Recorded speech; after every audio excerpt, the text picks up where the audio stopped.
Good evening दोस्तों, मेरी आवाज़ पीछे तक पहुंच रही है आप तक? Okay, great. So let's start. Many of you, or most of you have seen my videos already, right? About 5 years back, I said that diabetes can be reversed in 3 days, 72 hours. But now many of you are testimonial to that. And 2 years back, I told that HIV do not exist.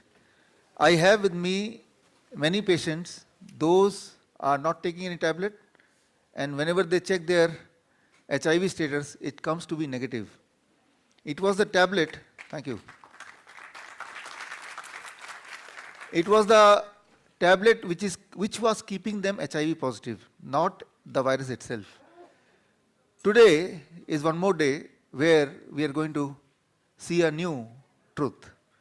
It is cardiac arrest or heart attack, the better outcome at home than hospital. First of all, are the same heart attack and cardiac arrest? क्या ये दोनों एक हैं? पहली बात तो ये दो अलग अलग हैं. Heart attack is something else and cardiac arrest is something else. जो फिल्मों में आप देखते हैं, आत्माराम, आत्माराम, अरे लगता है इन्हें जबरदस्त दिल का दौरा पड़ा है. फौरन इन्हें अस्पताल ले चलिए. सब आ गए. आपने देखा यह है फिल्मी हार्ट अटैक, एंड कि अचानक हाथ यहाँ पे रखा, गिरा, और उसके बाद कुछ देर बाद हॉस्पिटल का scene, and he is alive. Actually, this is not a heart attack. This is called cardiac arrest. Cardiac arrest. I'll tell you what is the difference. So, filmy heart attack, Hollywood or Bollywood, it is seen 67% of the time the patient remains alive.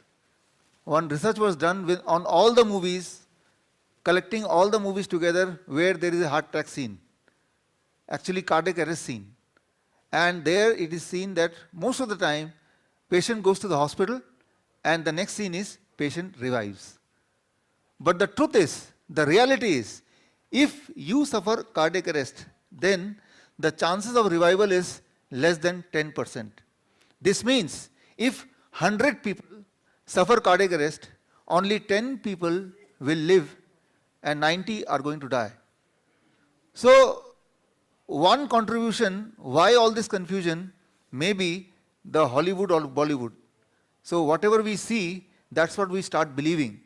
Patient, suddenly he falls on the ground, next scene, hospital, and he's alive. So the association is, next time when you see somebody falling on the ground, the only thing comes in the mind is, let me take to hospital. But the truth is, by taking to hospital, are you in real sense increasing his chances of reversal? It seems very obvious. Of course, by taking to hospital, I am helping him to revive or to live longer. It seems to be obvious. But what is the inside story? I'll tell one very simple. If the humans are in a problem, the one thing they do most of the time, we go to temple and then we pray and then we offer something to the temple. Do you think that money which we offer to the temple, that money goes to the God? Certainly not. Do you think because you have offered the money, you got a solution of the problem? Is there any connection between offering a money and a success? There is no. But still we do it. Still we do it. But in reality, rationally if you think, logically if you think, you know there is no connection between the amount of money which you give to the temple and the solving of the problem. There is no connection. I am not saying that you should not go to temple. I don't want to say that you don't pray. But I am just saying, is there any rational, is there any logic that if you give this much amount to the temple, only then you will get this much result? But the truth is, you know, there is no connection, but still we do it. Similarly, a person suffers heart attack or cardiac arrest. What are they? I will tell you in next 1 minute. But taking to the hospital, do we the chances of his revival? That is the most important question, because next time any one of them, any one of us can be suffering from the same. Here, first I'll give the difference. What is heart attack? What is cardiac arrest? That is the first step. Heart attack is very simple. Death of some of the heart cells. Heart attack is death of some heart cells. What is heart? Very simple. We know heart lies here, and there are some cells as in other organ, and some of the cell dies. And when those cells die, we get pain. When the cell here die, we get pain. Wherever the cell will die, we get pain. If the pain is in heart, so that is called heart attack. Simple. But what is cardiac arrest? Cardiac arrest is death. No pulse, no breathing, no response. Death. Right? So the film which you saw, that was cardiac arrest. No breathing, no pulse. So that should be called as death. You can call it death or you can call it cardiac arrest, same. Very important question. Death and cardiac arrest is same, because in death what happens? No pulse, no breathing, no response. Right? Whenever you say he is dead, you can also say he is in cardiac arrest. Cardiac arrest. Heart is under arrest. Heart is not able to pump the blood. So there is no breathing, there is no pulse, obviously there is no response. So heart attack is death of some cells in the heart, and cardiac arrest is equal to death. This means one day, we all are going to suffer from cardiac arrest. That is the truth. One more truth. When you die, we are going to die someday. So we can call that person has suffered from cardiac arrest. But that doesn't happen. If the person is already suffering from heart disease and now dying, then it is labeled, it is cardiac arrest. Person is suffering from cancer and then dying, labeled as died of cancer. Right? So finally when the person dies, actually no response, no breathing, right? No pulse. So every time you die, whatever may be the reason, you die of cardiac arrest only. Right? So you see, there is a cancer department, there is a heart department, respiratory department. But normally when I say cardiac arrest, what do you think it belongs to? Which of these departments? You relate with heart, isn't it? Cardiac arrest means something to do with heart. But the truth is, anyone or everyone, whenever you die, in reality, you are going to die of cardiac arrest. Right? So that is the bigger confusion. So because of this confusion, the chances of revival has reduced to about 6% to 10%. Right? So because of this confusion. So today we'll talk of what is this confusion and how we can increase the chances. So here I would like to tell you one very important truth. I'll show you that when you die, for first 10 minutes, your death is temporary. This means it is not a permanent death. Only the breathing is lost, heart is not working, pulse is not there. In that 10 minutes, there is a great amount of chances you can bring back the life. Right? Whatever may be the reason of death, there is a chance that you can bring back the life. After 10 minutes, the death becomes permanent. And now there is a chances that you will not be able to bring back the life whatsoever you may do. First 10 minutes is important. In that first 10 minutes, the first 4 minutes is important. 4 minutes. Why? Because in first 4 minutes, the body is having enough oxygen for the brain to live. You are not breathing, you are dead. Or I am not breathing, I am dead. Let's say the dead body. But in the dead body also, there is enough oxygen for next 4 minutes. So this first 4 minute after cardiac arrest is very important. Now if you say that I will take him to hospital, so what you are going to do? You are wasting these 4 minutes. Do you think that anywhere if he dies, even if he dies outside the hospital, can you take him to the emergency within 4 minutes? No.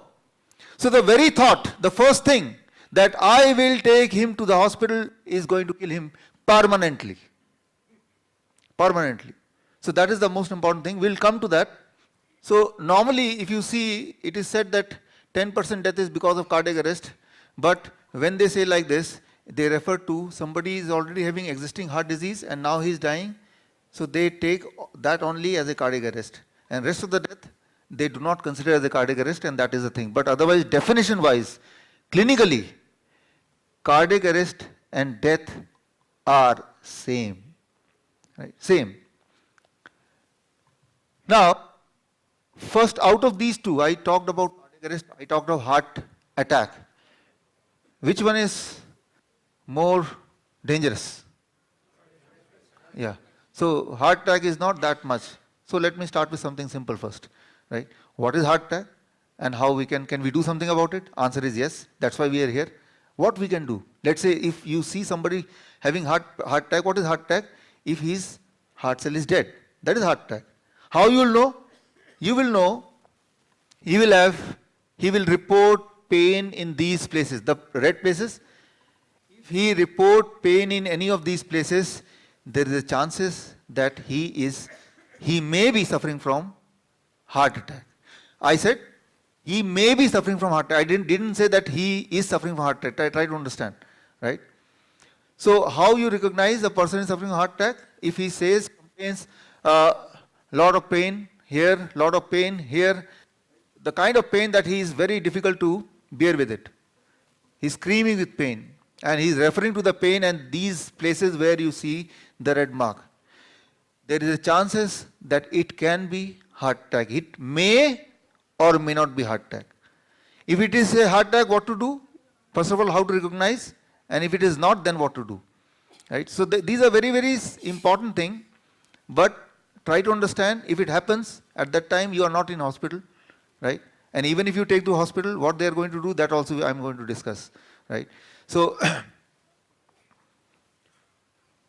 not every chest pain is heart attack. Be very clear. If there is, you see, this is chest, but it is not only carrying heart, it's carrying so many other things also, isn't it? So if some pain happens here that does not relate, it is not equal to heart attack. Every chest pain is not heart attack. Yes, some of them may be, not every, right? So if you understand this, then you will understand then that how critical or how important is this symptoms. So I'll give you some definition about heart disease and heart attack. First, I'll start with heart disease. Little bit anatomy you have to understand, only small, and then it will be very, very easy for you. What is the end result? Today what you can expect out of these next 2 hours, you can expect that you will not fear heart attack. You will not fear chest pain. You will even not fear cardiac arrest. You will know that if it happens to somebody, what I have to do, but the important thing is, if it happens to you, then what? You don't do anything, isn't it? This means today, why I am teaching you? Because if it happens to me, then you will take care of me, right? So today I am in a little selfish mode. So I called all my friends, right, Surjit ji, etc., right, Yogesh ji, Mahesh ji, the people who are almost, my wife is there, right? So those people who are around me, I invited all of them, please come, right? So this is very important. Not only I expect that you learn it for yourself, but you have to really teach other people, only then it can be applicable on you, right? And if you think that you are cardiac arrest proof, you understand? Like bullet proof. If you think that you are cardiac arrest proof, I can tell you, you are wrong. So the journey does not end here, it starts here, and it will end when you teach people around you what to do, right? So, let me first teach you and then you can do it. And here comes a little bit of anatomy which you have to understand. Now see, this is heart. Not a human heart, maybe a cow's heart of this size, right? But it is just to show you.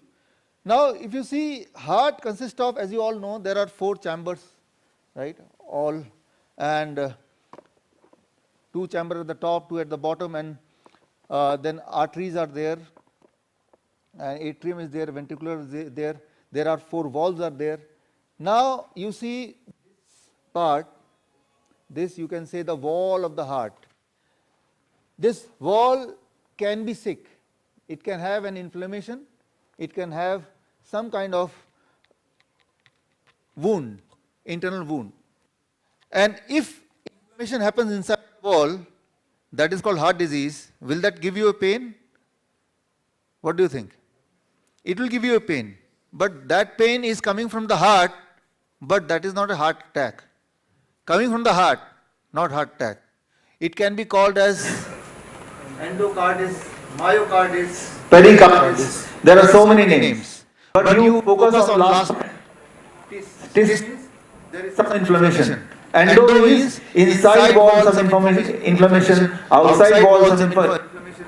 So depending on आप यहाँ पे देखिए, you just see here, the name are different, but the problem is same. Itis or tis or dis. These all means inflammation. Inflammation means Hindi में घाव, right? And whichever part it is of the heart, the first part of the disease relate to the location, and second part what is happening, arthritis. The same thing happens here in the joint, arthritis.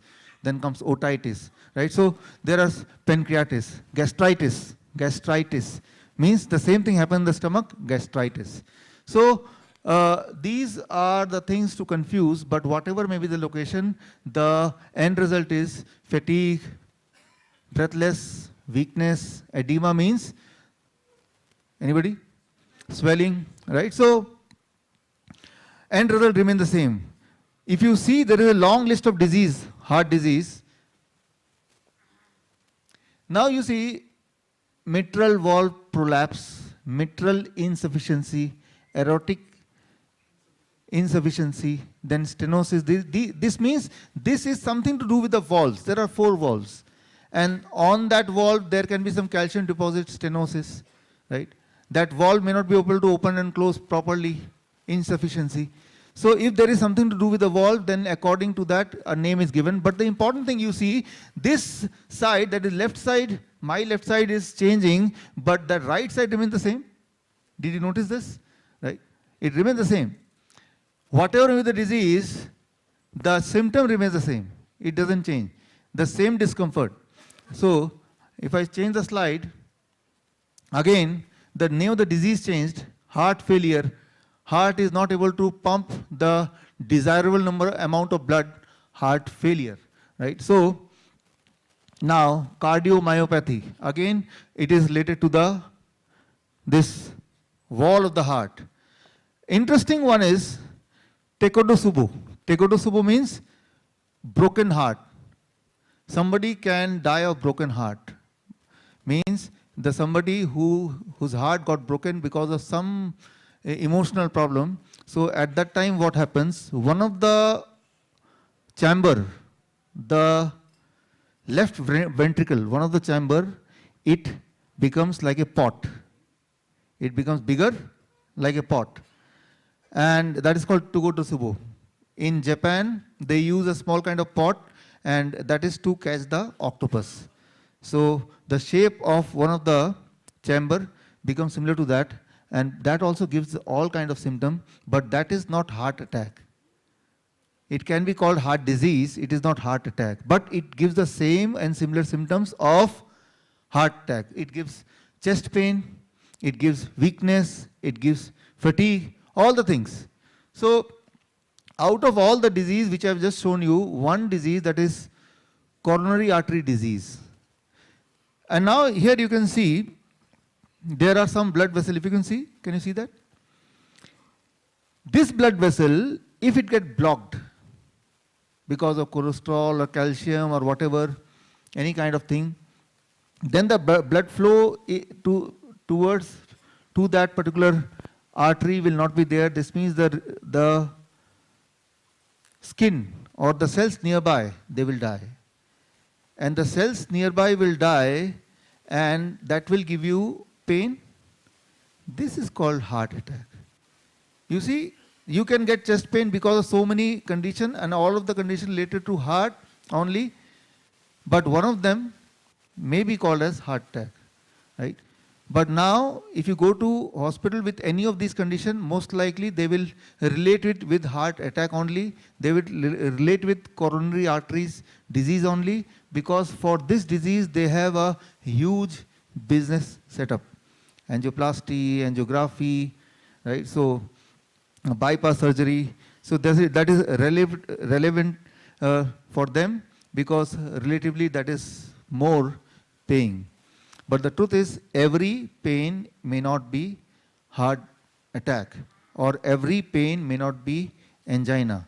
Pain means when the pain is so extreme that it is very difficult for you to sit or stand, you are screaming. This means lot of cells in one part of the heart may be dying, or it can be inflammation, or it can be valve problem, or it can be something else, or it can be, yes, some of the cells dies. So here you see there are so many ways your heart may not work properly, and out of that, one is the case where you can say truly it is heart attack.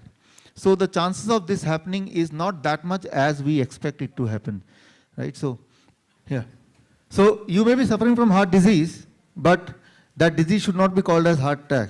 You may be having the symptom of heart attack, but that may not be actually heart attack. This is one part of it, and second part, chest pain can be because of this outer wall, chest wall. There can be some inflammation, and even that can cause the symptom similar to heart attack.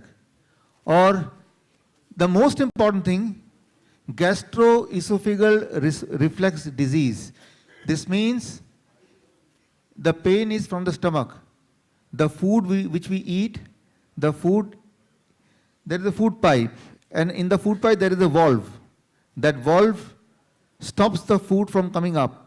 But sometimes the kind of food which we are eating, even that valve is not able to block. For example, if I close the door, people will not be able to enter.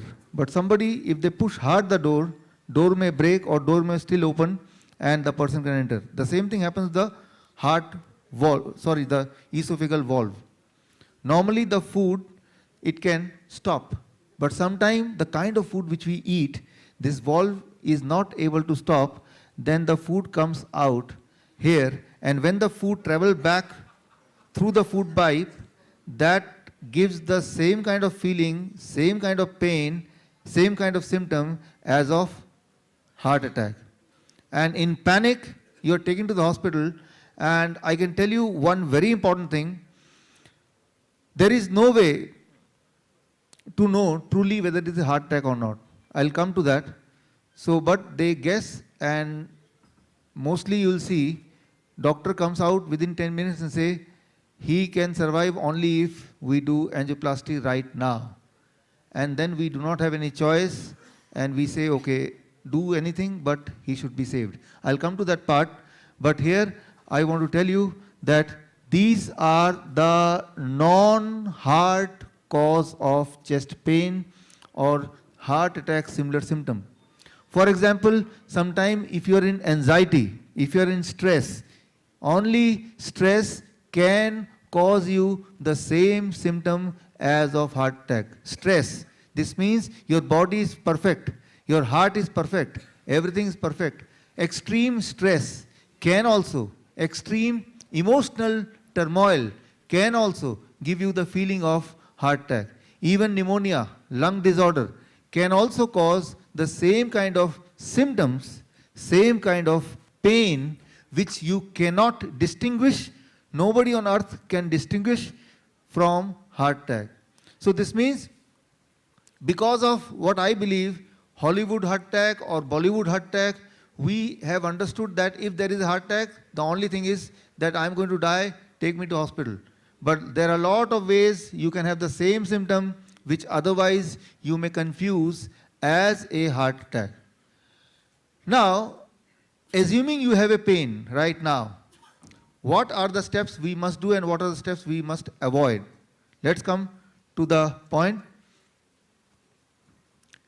You see, in any hospital on average, if 100 people visit hospital for various purpose, 1% out for every 100 people visiting hospital, 1% of them visit hospital for chest pain, heart attack kind of pain. And out of those people, for every 100 people or every 200 people visiting the hospital for chest pain, about 2 or 3 people are suffering from a real heart attack kind of situation. So this comes out to be, imagine 20,000 people, they report to the hospital because of extreme chest pain. This means out of those 20,000, in reality, 300 will have the real heart attack, and out of those 300, in reality, 30 are going to die, that is 10%. Right? So this means out of 20,000 people, suspected heart attack people, suspected means they are assuming it is heart attack, 20,000, how many are going to die in reality?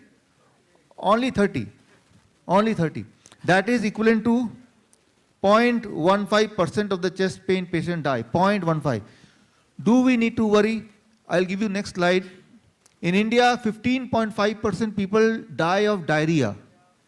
So last time when you had diarrhea, did you think that I will die? No.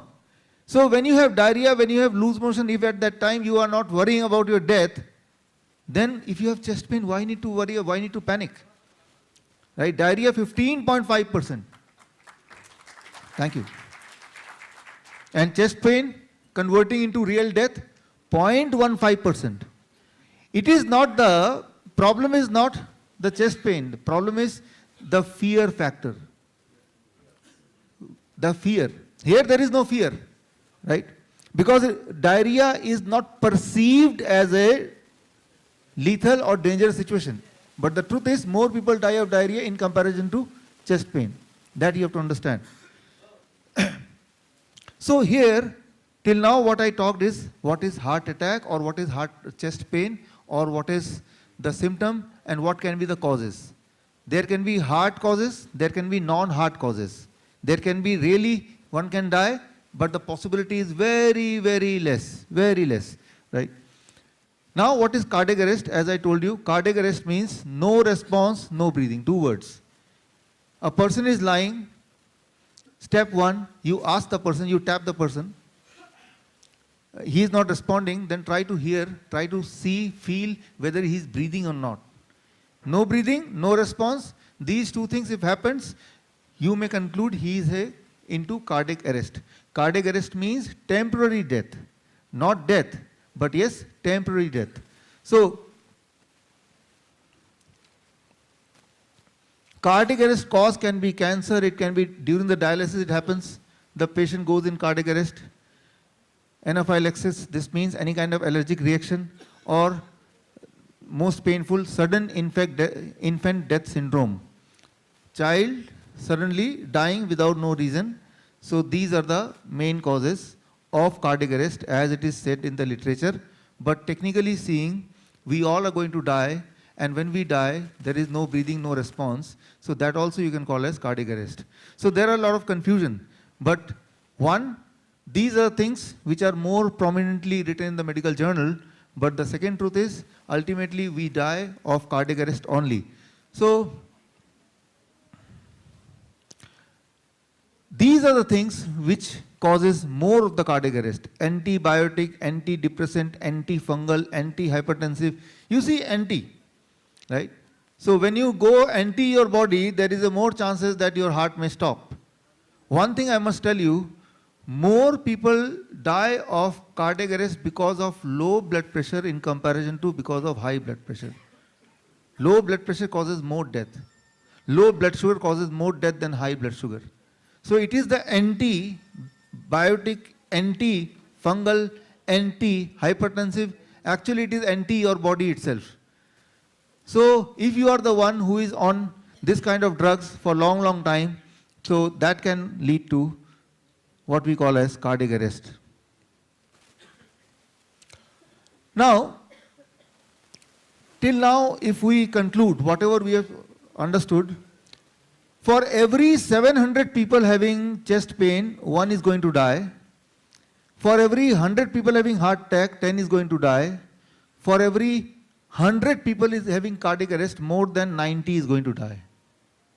So this is the amount of seriousness, right, for all this. Now I'll take each one of them. First, if it is chest pain, how to reverse it, how to recover from it. If it is a heart attack, how to recover from it. If it is a cardiac arrest, then what we can do. Okay, to explain, here till now I've already told you the chest pain can happen, it can be heart cause, it can be non-heart cause. This thing is clear with you, right? It can be even from the stomach. The pain you're feeling, it comes from in the chest, but it might have evolved from the stomach. It might have evolved from the lungs. It might have evolved from the valves. It might have evolved from various other conditions. But you are recognizing it from the heart. But truly, it is not the heart, right? But since heart is the center, and we have been associating these kind of pain with heart attack because of all those Hollywood, Bollywood, or any other situations. So here I want to tell you that chest pain can happen because of many reasons. Heart or artery blockage is only one of 100 causes. Our goal is solution. What we can do? How to reverse? Let's say we are having chest pain, little bit of chest pain every day, or severe chest pain. What should I do? To make you understand this, what you must do, if you find any person with chest pain, you must do this, what I am going to tell you now. So first, we'll solve this problem, then I'll come in next 1 hour. I'll talk about this, what is the solution. Now is the solution. Till now I talked about the problem, now I'll talk about the solution. Chest pain means any kind of, this is chest, right? Problem here, but you find the pain here, right? So, to explain solution, I'll give you one simple story. Story of 2 friends, and they are by profession thief. They are into stealing. But one of them was kind-hearted also, little bit kind-hearted, big heart, right? They want to do something good. So, whenever they are in a situation, whether to do good or bad, one of them used to take out a coin from his pocket, and I'm sure that most of you could relate what I'm talking about. Sholay, right? So you remember. So for the international guest, let me conclude it that every time the 2 thieves, one of them was kind-hearted and he wanted to do good.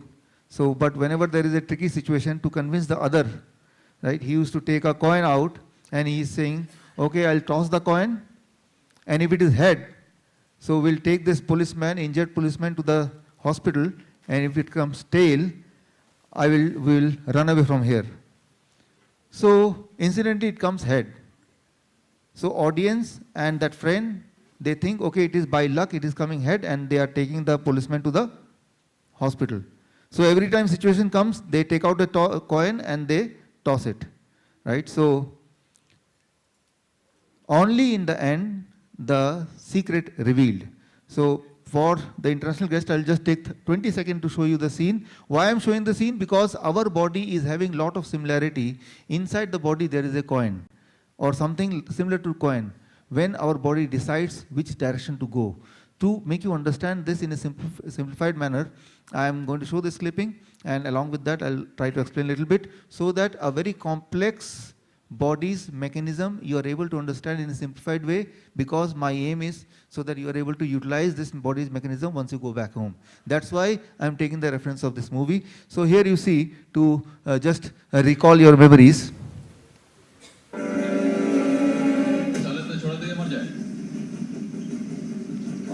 अस्पताल ले गए तो गए 4-6 महीने के लिए अंदर अस्पताल ले चलते देव बात करते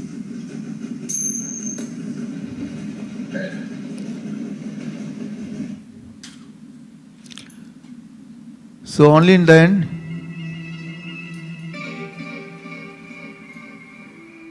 the secret was that both the side of the coin was head, right? So it was not the coin who was giving the direction to the movie, it was the mind of that person who is carrying the coin, he is giving the direction to the whole story. So now, this is the story of the film, where initially for the whole 3 hours of the movie, the audience started feeling that it is the coin who is deciding what is going to be the next step, what we are going to see next. It depends on coin.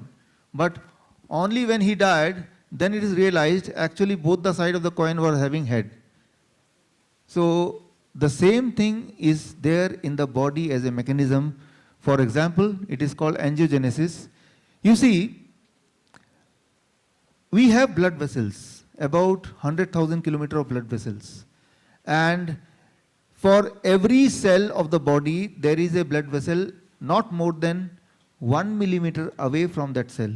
This means every cell of the body is having a supply through some blood vessel, and the nearest blood vessel will be not away more than 1 millimeter, right? So it is a network in the body. Now, very important thing, as you may be knowing, what is cancer? If the cells start getting more food, more blood vessels means more supply of food, then cell will start growing more. That is called cancer. At the same time, the opposite is also true.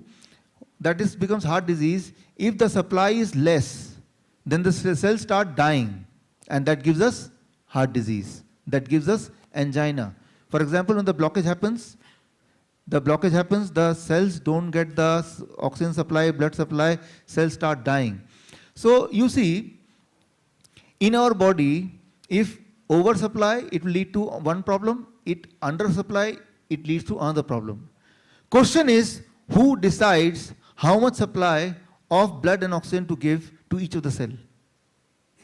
Question is, who will decide how much supply of blood and oxygen to give to each of the cells, so that they should not be converting into cancer, too many cells, or they should not be dying of starvation, right, too little. So that decision, like that coin in the movie, in this case, this coin in the body, we call it a molecule in the body that is called VEGF, right? VEGF, vascular endothelial growth factor. Difficult name, need not to memorize, right? This is a kind of molecule in the body. It is playing the same role as the coin. This molecule at any point of time in the body decides that how much blood vessels should be there at one particular location. And if the decision is wrong, more blood vessel is given in one location, it will convert into cancer. Same way, the opposite side also. So if you are suffering from cancer, or if somebody is suffering from heart disease, imagine, understand, the prime problem is that this coin, it is not doing the judgment correctly. Initially, like this film, like this movie, right? The scientists for last 70 years used to believe that the decision power is with VEGF. Like the film, for first 3 hours, as the audience we believed it is the coin which was deciding what is going to happen next.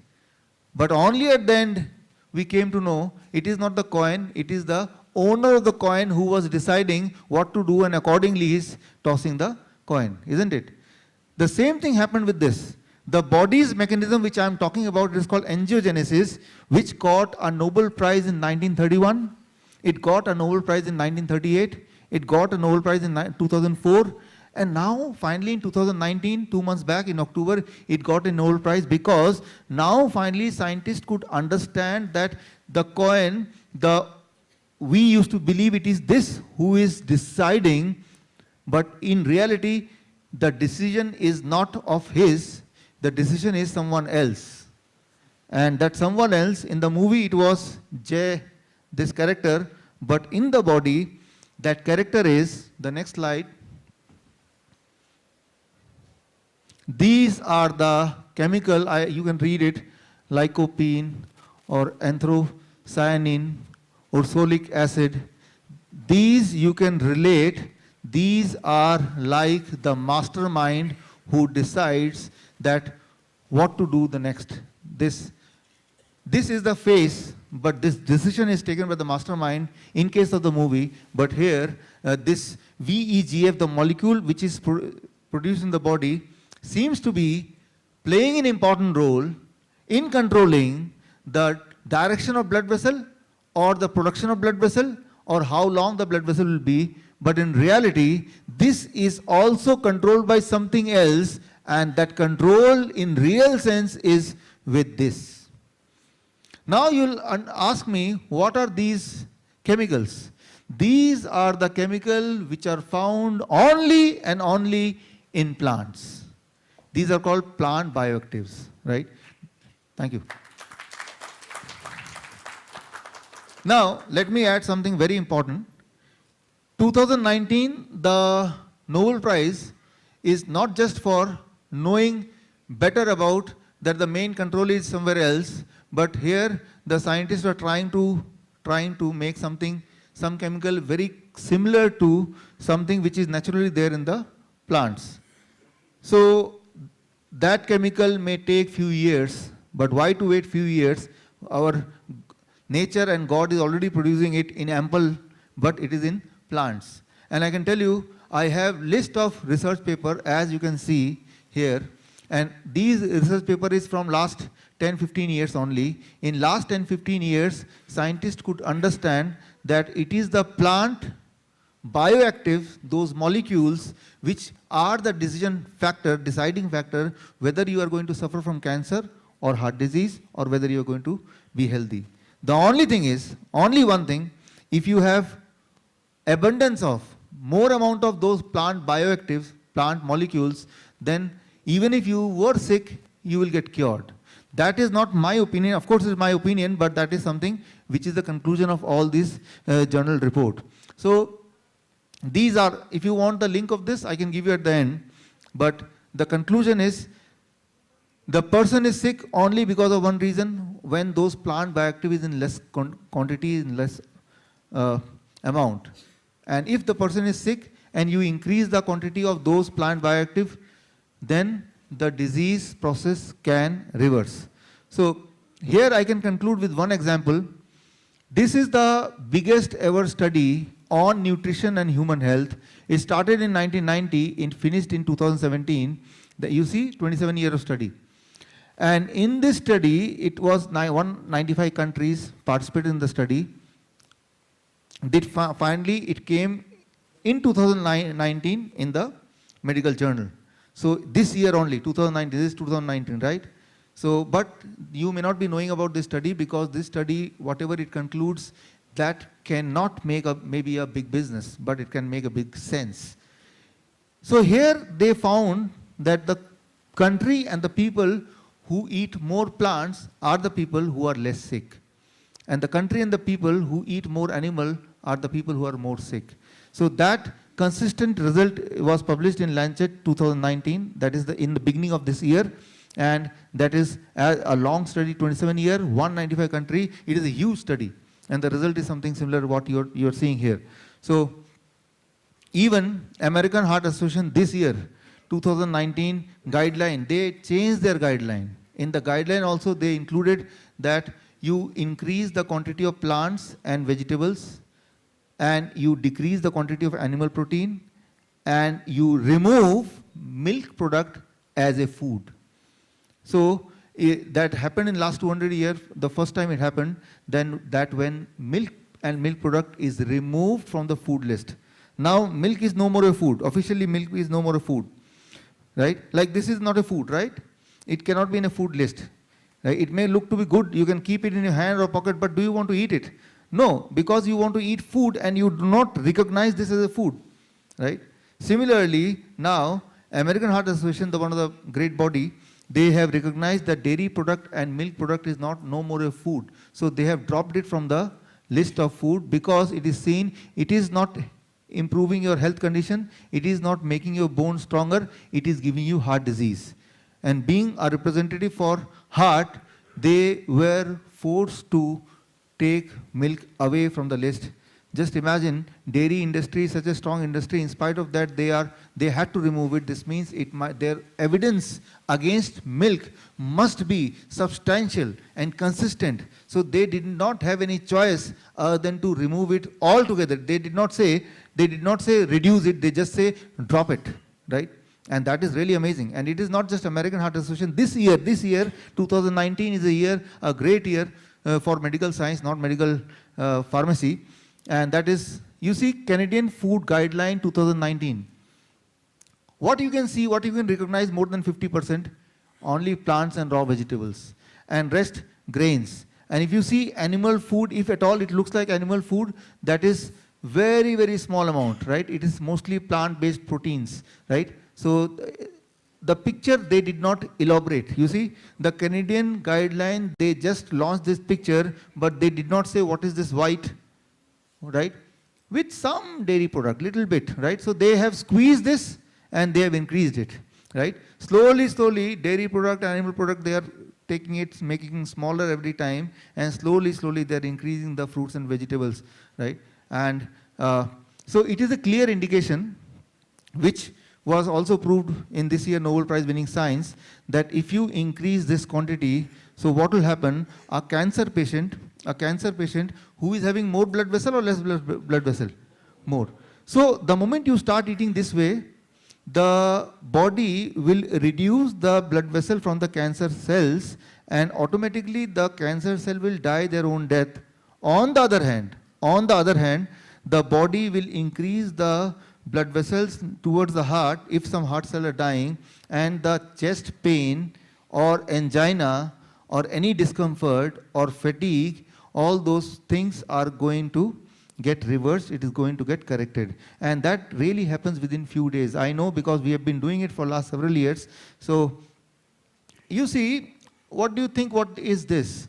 You may be thinking it is a vegetable shop, but it is not a vegetable shop. It is a medicine shop. Now in USA, if you go to big hospitals, they have started, along with pharmacy with P, they started with pharmacy. Pharmacy means in the medicine shop, a side part of the medicine shop is with fruits and vegetable. This means the doctor prescribe, okay, take 2 blood pressure medicine and 1 kilo carrot and 1 kilo tomato, like that they prescribe, and then they, right? So this Geisinger is a chain of hospital, very, very big hospital in USA, and recently they started that in all their hospital, in all their pharmacy shop, right? A section is with the medicine, of course, and section is with the fruits and vegetable. And in US, fruits and vegetable, since it is recognized as a medicine, so when the doctor prescribes fruits and vegetable, so that comes under the health insurance also. That is reimbursable, because that is not a food, that is a medicine. They are not eating food, they are eating fruits and vegetables like a medicine. So that is covered under medical insurance. So it is given the same kind of importance in health insurance like any medicine. So why I am showing this example? Because these are already happening, which many of you who keep on joining my training program, you might have seen, right? I've been talking about it for last 5 years, but now it is more convincing, because now you can see the thing which we have been talking for last several years now. World is changing, and they are really following what we were thinking one day. In Vietnam also, it has been now 7 years under Research Institute of Complementary Health Sciences, which is licensed by Ministry of Science and Technology. We are prescribing DIP diet, right? DIP diet, how many of you know? Many of you know, right? And thank you. And the this is a step 1, that means till 12 noon you have to eat only fruits as much as you can, mostly in relation to your weight. If your body weight is 70 kg into 10, that becomes 700 grams, and that is the minimum. And during lunch and dinner, before eating the standard vegetarian meal, you have to eat vegetables and fruits. What quantity? Your weight into 5. My body weight is 70 into 5, that becomes 350 grams or more. And only step 3, for those who do not know, that you stop packed food, dairy product, animal food, and you take lot of sprouts and nuts, fruits and sunlight. If you can do it, you have seen that it takes 3 days for most of the people to reduce the blood sugar or to stop the medicine. It takes about 5 to 7 days to stop the blood pressure medicine. Now, sometimes the people, they get scared, should I really stop the blood pressure medicine? Doctor said that, oh, once it started, it cannot be stopped. But the truth is, if you don't stop it, you will never get cured. Only after stopping you get cured. So today with me, one of the great doctor from Gujarat, Dr. Dharmesh. Are you here, sir? Yes, please. He is having the biggest chain of dental clinic all over Gujarat, and recently on 20th, Surjiji, he is going to open a clinic in Abu Dhabi or Dubai, right? So,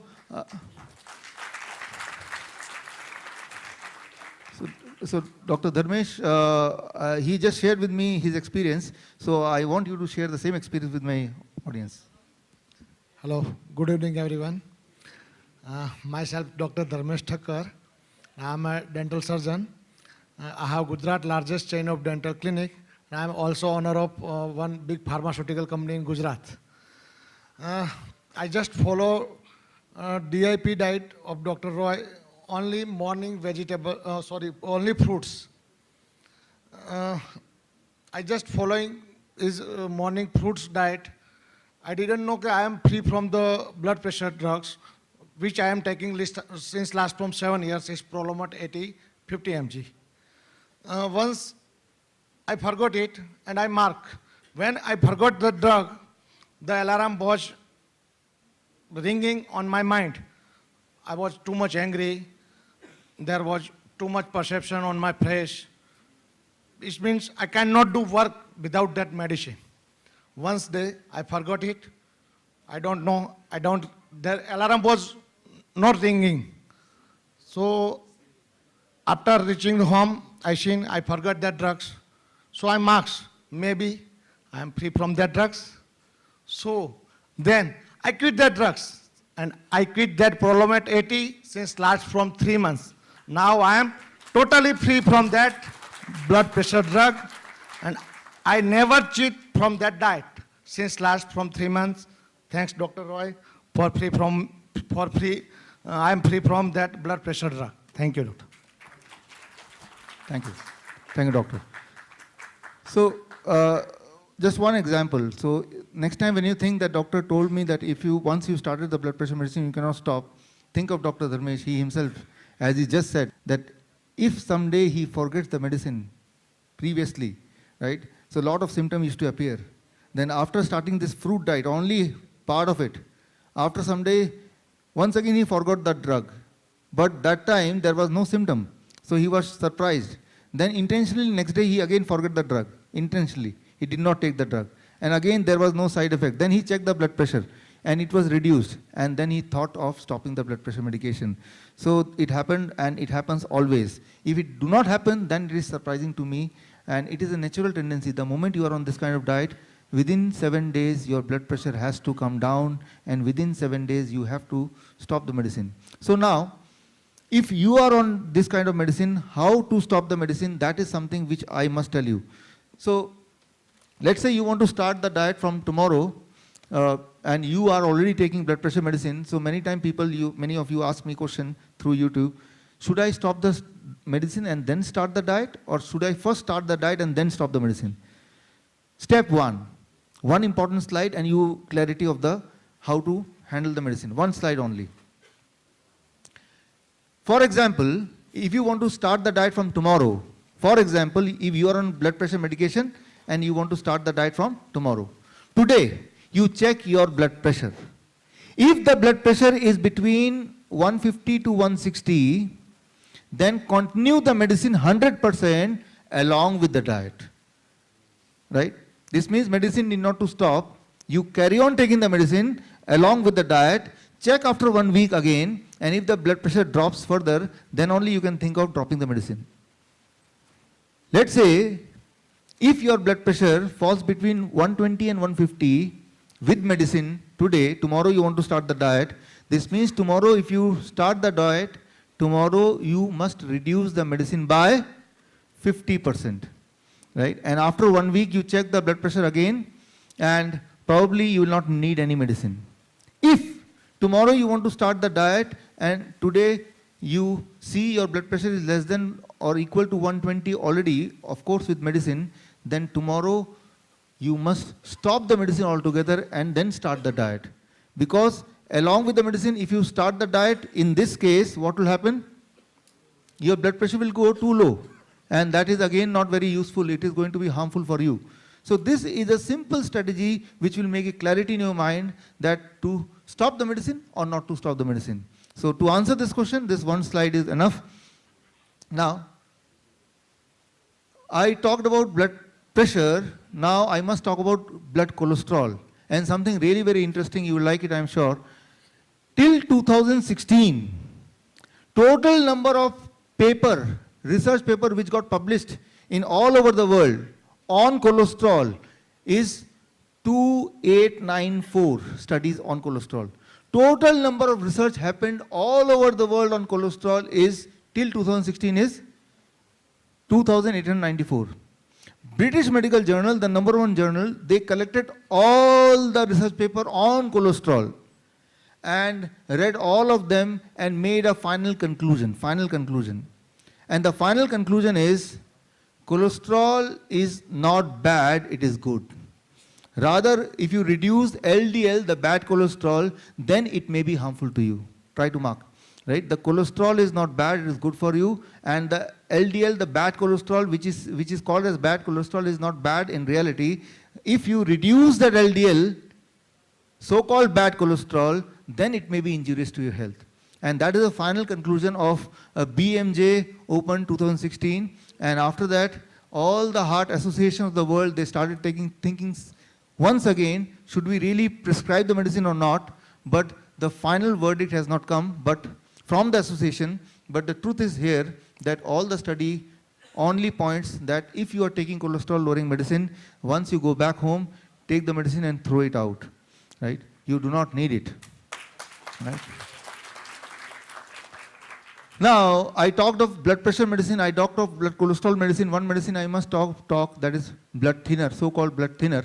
Right? So, initially, till last 2018, blood thinner, it is known as blood thinner, right? But now it is known as antiplatelet, right? It is because blood thinning, it may or may not thin the blood. It may or may not thin the blood. So that is not the real term. So they changed the term. So anyway, now the guideline for aspirin, the blood thinner, also changed in 2019, this year only. American Heart Association new guideline, and that guideline is,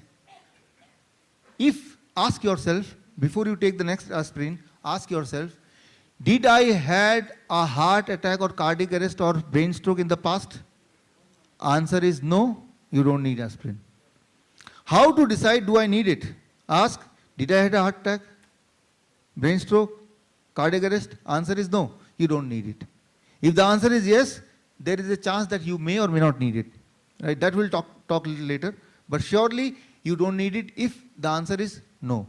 So this is not my guideline. The guideline came from American Heart Association. Those who were pro-aspirin for last several years, but now they changed the guideline altogether. U-turn. The European guideline was changed in 2016 already. The FDA announced that aspirin is not required for everybody 2014. But now, finally, American Heart Association also changed. Why it is important? Because Indian Medical Association, they follow American Heart Association most of the time. So, here, should we take heart medicine or not? What I am saying here, what DIP diet, it is not that I am the first one to do this. Before me, many doctors, many scientists, they have been doing it already in a larger scale. Right? I am doing in a small scale. So, one very important paper, it came in Journal of American Medical Association, very, very important for all of you, 1998. It was, the research paper is done by Dean Ornish. Dean Ornish is a White House doctor for Bill Clinton, doctor for Obama. So he made two groups of people, both are heart disease patient, group A and group B.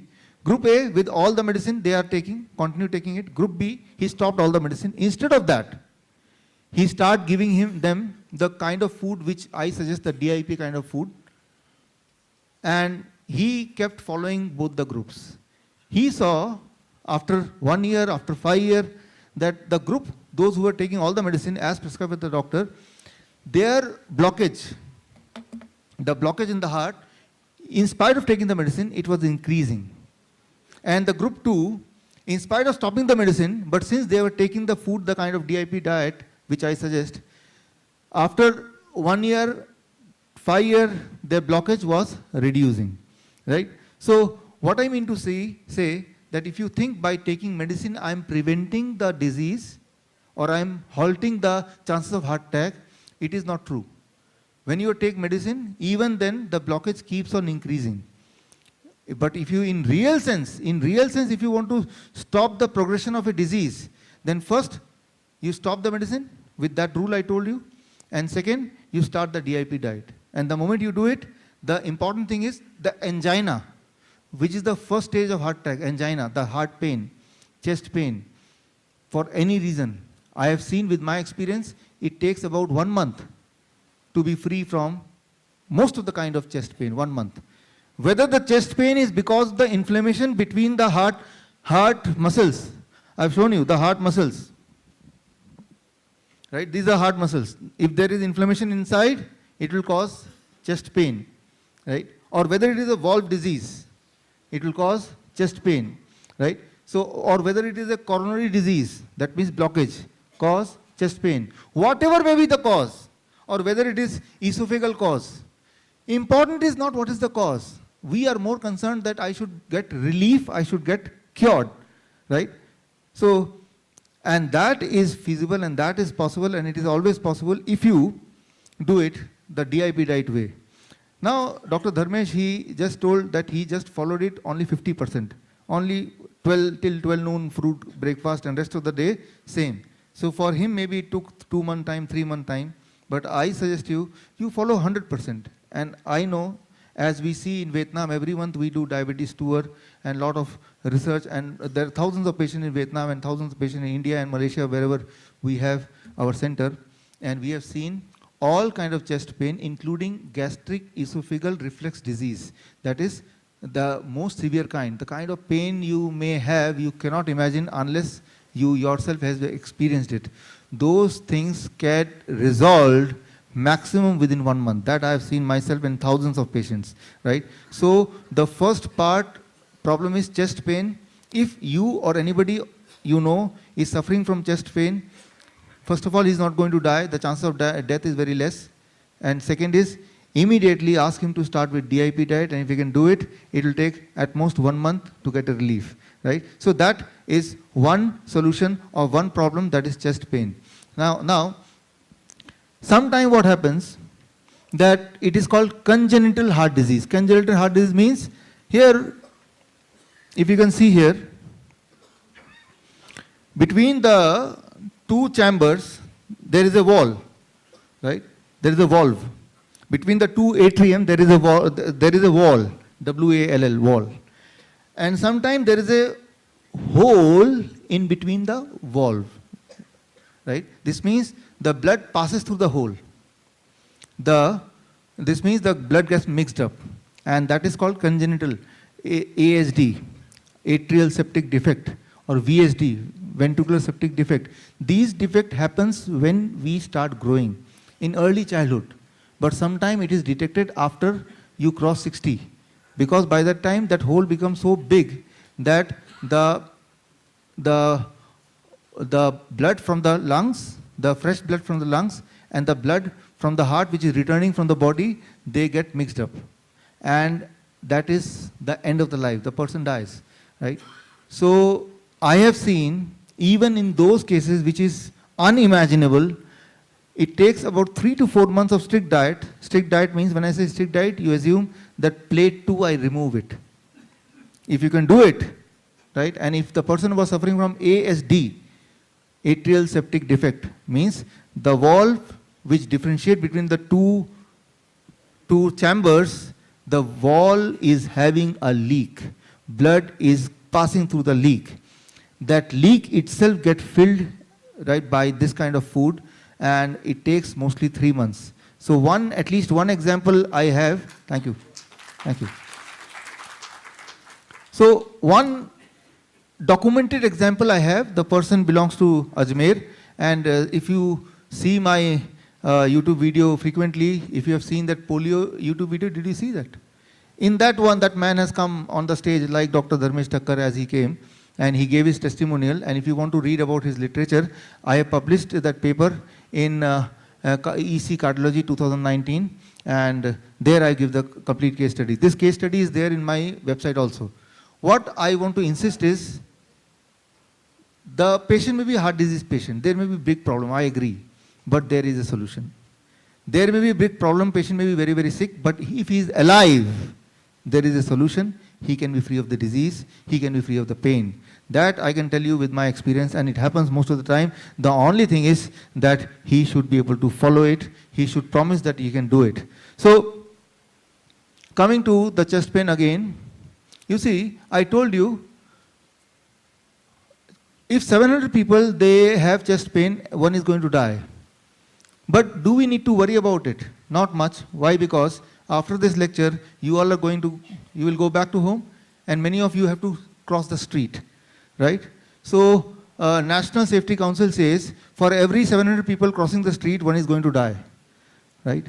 So, crossing the street is having the same danger as the dying of chest pain, right? So, do you stop crossing the street, or do you really fear crossing the street? No.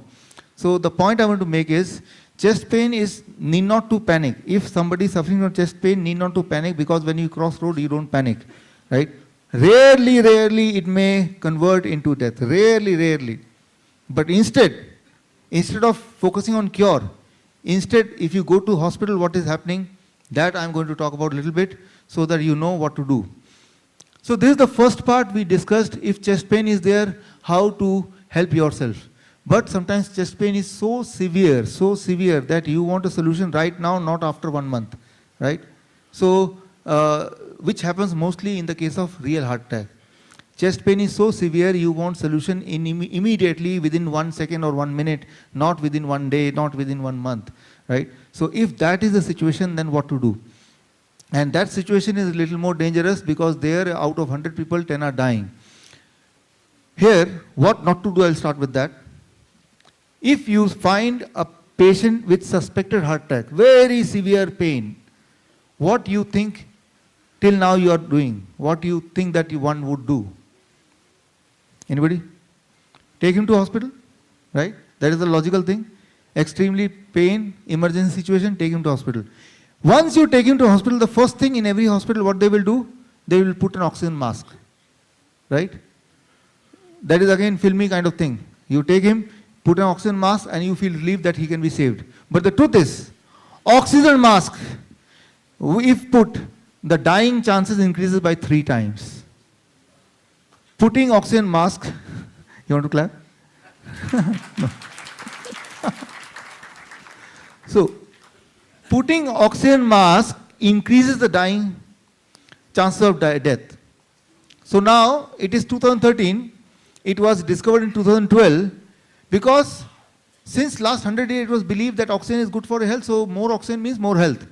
But when they did a clinical trial, they came to the conclusion, no, oxygen is causing more death, right? So in 2012, the protocol for managing a heart attack patient changed, but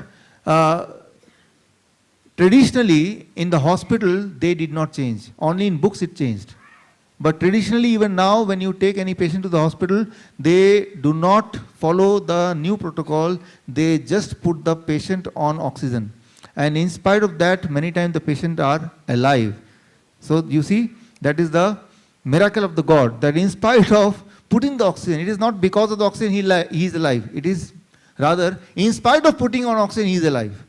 So try to understand the difference, right? Why you want to take him to hospital? Because there must be something which is not there in your home. And one of the things which you think is present in hospital is oxygen.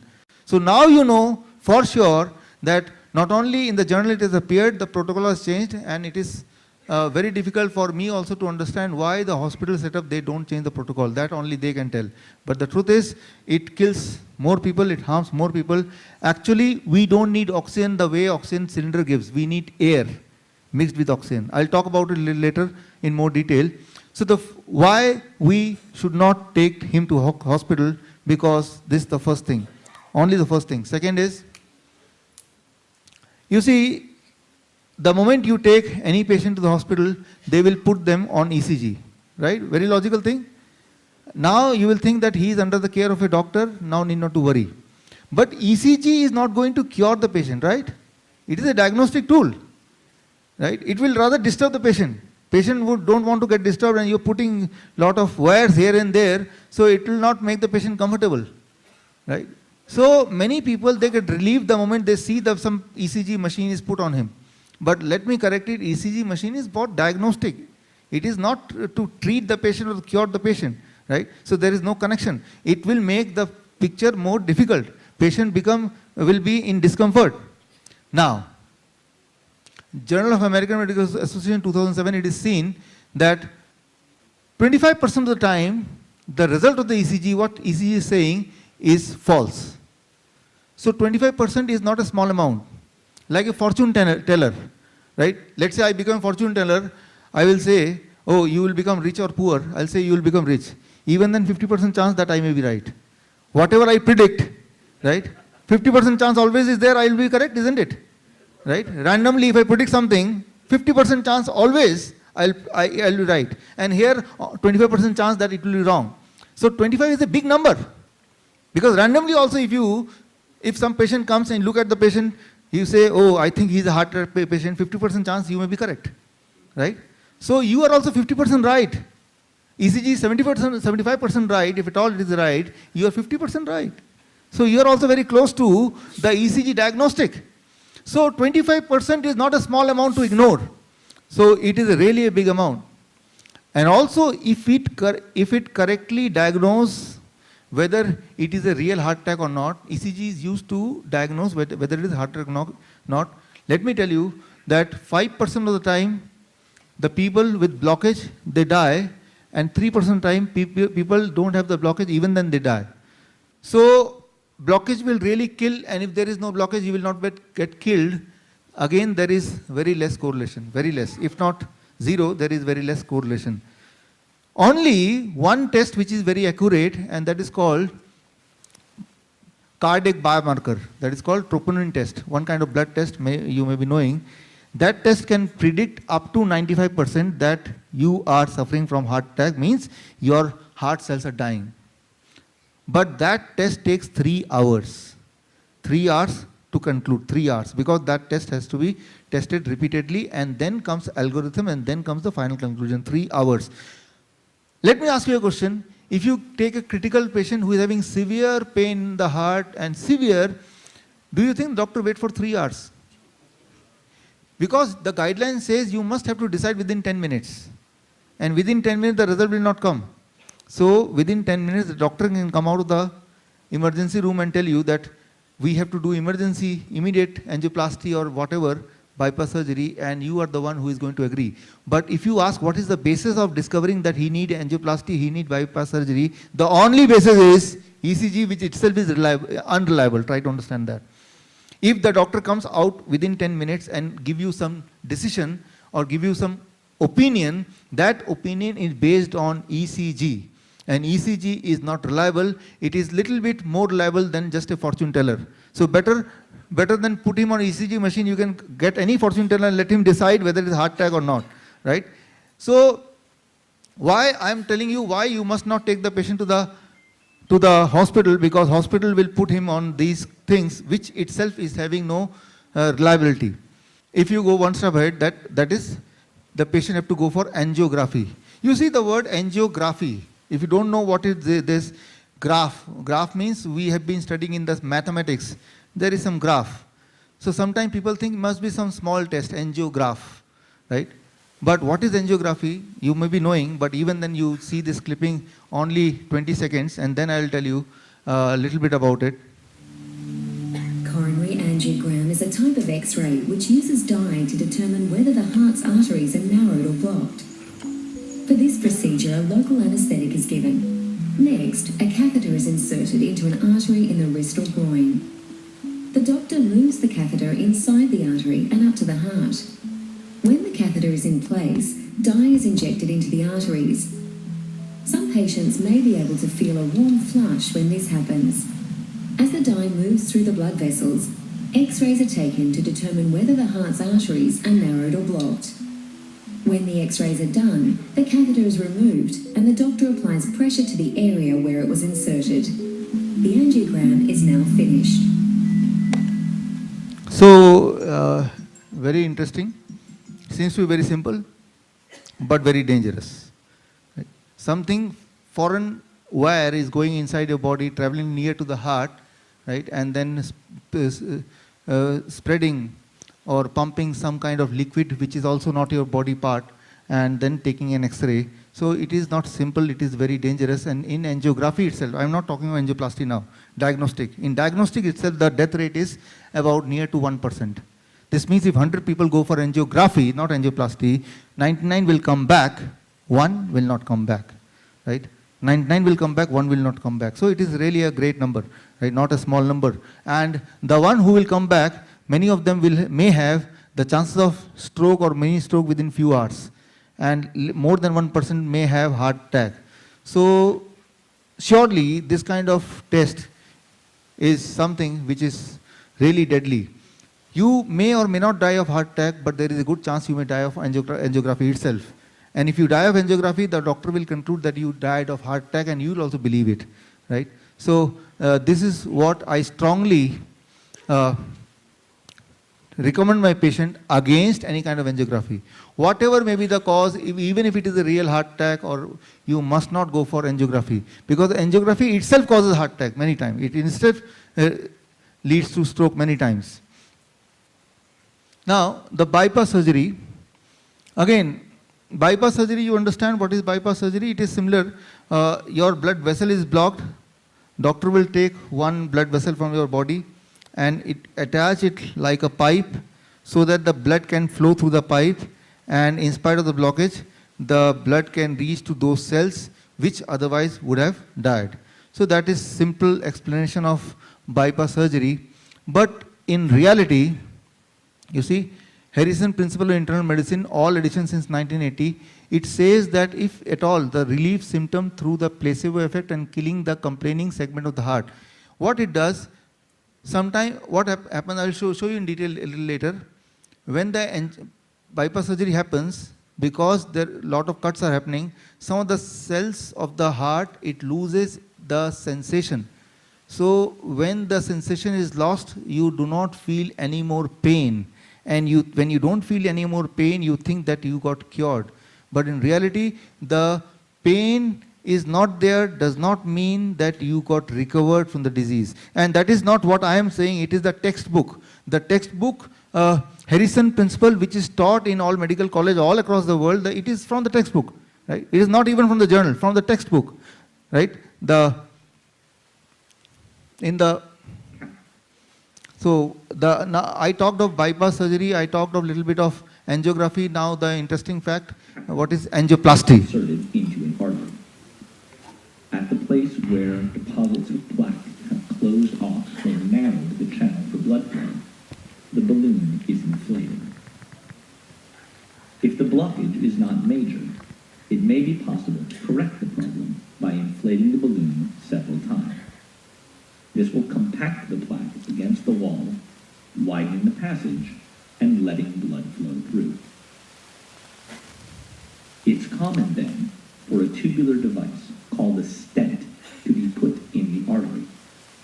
It will act like a scaffold inside the artery and keep the blood vessel open. Theoretically, it looks fantastic. But did you see the balloon goes, right? And the balloon expands the blood vessel. When it expands the blood vessel, try to understand, it exerts a pressure of about 1500 mmHg, more than 10 times your present blood pressure. Whatever is your blood pressure into 10, that much blood pressure is exerted on the blood vessel. And because of that pressure, many times the blood vessel itself tears in from inside. And and sometimes it tear to the extent that bleeding starts and person dies, and sometimes tear is not that much, so there is a lot of inflammation. So the inflammation itself attract a lot of other symptoms and problem, and that is the true things, right? So theoretically it seems very okay, but we have to understand that this happens only when the blood pressure, the pressure of that balloon has to be 10 times more, and they keep that pressure for 2 minutes to even 10 minutes. 2 minutes to 10 minutes, the pressure of the blood vessel 10 times more. And maybe our body, the blood vessel are not designed to take that much of stress. You see, Dr. Dharmesh just told, even if little bit increase in blood pressure, you start feeling headache, isn't it, many of you, right? So only 10 or 20 mmHg higher blood pressure can give you headache, but this time if you go for angioplasty, it is not 20 or 30 mmHg, it is 10 times more, right? So that is really, really very, very dangerous. So angioplasty, because of this danger, what happens, if 100 people go for angioplasty, 6 never come back. And after 1 year, 10 are dead. After 2 years, in total 11 are dead. After 3 years of angioplasty, 13% are dead. So Journal of American College of Cardiology, 2000. So you see, if you don't do anything, chances of dying is how much in heart attack? Not more than about 10%. But if you do angioplasty, chances is even more than that. So, and if you don't do anything, if it is heart attack, then the chance is 10%. But chest pain may or may not be heart attack. That is also a case. And ECG machine is not reliable to check whether it is heart attack. Only one thing, that is cardiac biomarker, and that also have a 5% error, officially 5% error, right? So these things we have to really understand to decide anything. Now, you see, all the trial happened, courage trial, stitch trial, ischemia trial. Ischemia trial result came only 2 months back, major trial. And this trial are on angioplasty and bypass surgery. Are they beneficial to human? Are they beneficial to human? So all the trial, whether it's 2007, 2013, 2019, they came to the same conclusion that these, both of them, angioplasty and bypass surgery, they are not good for human, and in fact, it increases the chances of death, it do not decrease the chance of death. And if you don't believe that, I have with me, this is the Bible of heart, right? All the MD heart, they read this book. I also read it sometimes. So in volume 2, it is 11th edition, 13th edition, page number 1448, if you see after this training, you can come and see this, you will find, it is clearly mentioned that this bypass surgery angioplasty, it do not increase your chances of survival, in fact it reduces chances of survival. Page number 1448, that is edition 13, and this is one of the very famous book on heart, which is being prescribed in all the big colleges, universities all over the world. So you want to believe the book, you want to believe the journal, or you want to believe that corporate hospital's doctor. You have to decide, right? So be logical. So book is teaching something else, journal is teaching something else, but in reality something else is happening. So conclusion here is that these things do not happen, do not give the result as we expect. Why do not give the result as we expect? Very, very interesting. I'll conclude with this. Reperfusion injury. What happens? Bypass surgery, new blood vessel is formed. This means blood flow, more oxygen flow suddenly. When more oxygen flow suddenly, I already told you, more oxygen is not good for your health. No, more oxygen is not good for your cell's health as well. So then the cells start dying. So the cells are not dying because of lack of oxygen. Here the cells are dying because of excess oxygen. And that technically, medically, the term is called reperfusion injury. The term is called reperfusion injury. So previously you were dying of, your cells were dying because of lack of oxygen, but after bypass surgery the cells started dying of more oxygen, right? So similarly, very, very important, angioplasty. What angioplasty, in angioplasty what happens? I'll just explain with, now you see, let's say it is a blood vessel. This pipe is a blood vessel, right? and this is a wire which you just saw in the video. This wire goes in and it pushes the blockage, right? That's what you saw. So it dislodged the blockage, dislocate the blockage, and the blockage is clear, blood started flowing, right? Ask yourself a question, the blockage got dislocated from here, where the blockage gone? Did you ask the question? Yeah? Very important. The blockage, it travels and most of the time it goes and causes brain stroke. And that is called atherombolism, right? So it is not imagined, it happens most of the time. So blockage is there in the circulatory system only. So by angioplasty, you are not reducing your chances of dying. It is what happens in India, right? You take the garbage from here, right, and put somewhere else. From there, somewhere else, right? So ultimately, how you can be totally clean? Only you are displacing the garbage from one place to other place.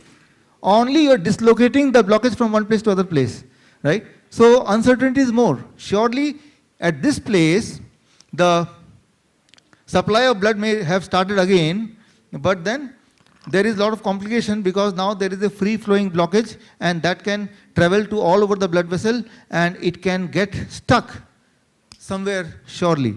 So that is why these two therapies, that is bypass or angioplasty, they can never give you the result which you expect. Again, why I am discussing this? Because if somebody suffering from suspected heart attack, then automatic is I will take him to hospital. But if you take him to the hospital, first oxygen, then ECG, followed by bypass or angioplasty. These are the tools they are having. And unfortunately, these tools cannot help in any way, right? So at your home, you don't have these tools, but these tools do not make any sense. So if you want to go in more detail, then you can read my book, Heart Mafia. If you want to read it, right, you can go to this link, biswaroop.com/27 December. So you can get a free ebook and you can read in your leisure time in detail about the mechanism and all the references which I have just quoted, right? So 1917 JAMA, magic red carpet is not enough. Or 1989, again Oxford Companion, ICCU increases the mortality. Or in 2018, it is seen last year, American Heart Association, that whenever the doctors go on a meeting, when the doctors are absent from the hospital, at that time if the patient comes with a heart attack, his chances of living increases. His chances of dying decreases, right? So this means, God forbid, if you suffer from heart attack and if your family member pushes you, take you to hospital forcefully, just pray that I should not find the doctor, right? Maybe you will live. So there are evidences and evidences and evidences. I can keep on giving you more evidences and more evidences. I in fact wrote a book, Why the Mortality Rate Drops When the Doctor Goes on Strike, collecting all the evidences together and put one book. And you can see that you can read the book, e-book, right? So that we can save some time here and we can focus on the solution now, right? One thing is very clear, if going to the hospital is not a solution, then what should we do? Right? Should we wait for the person to die on its own? We can do something. That is what I am going to tell you now. This part, next 5 minutes, is very, very important because here you are going to get the solution. But the solution you will not appreciate unless I tell you the problem. So I had to tell those stories. But let's come to the solution. So I can skip this. Similarly, there is one more treatment called thrombolytic or fibrinolytic treatment where they inject the clot buster drugs. But again, those clot buster drugs is seen to be having all kind of trial happened on that 1988, 1993, 1998, and all the trial again concluded that that drug itself causes a lot of death. More death than otherwise, the chance of death is not decreasing, it is increasing.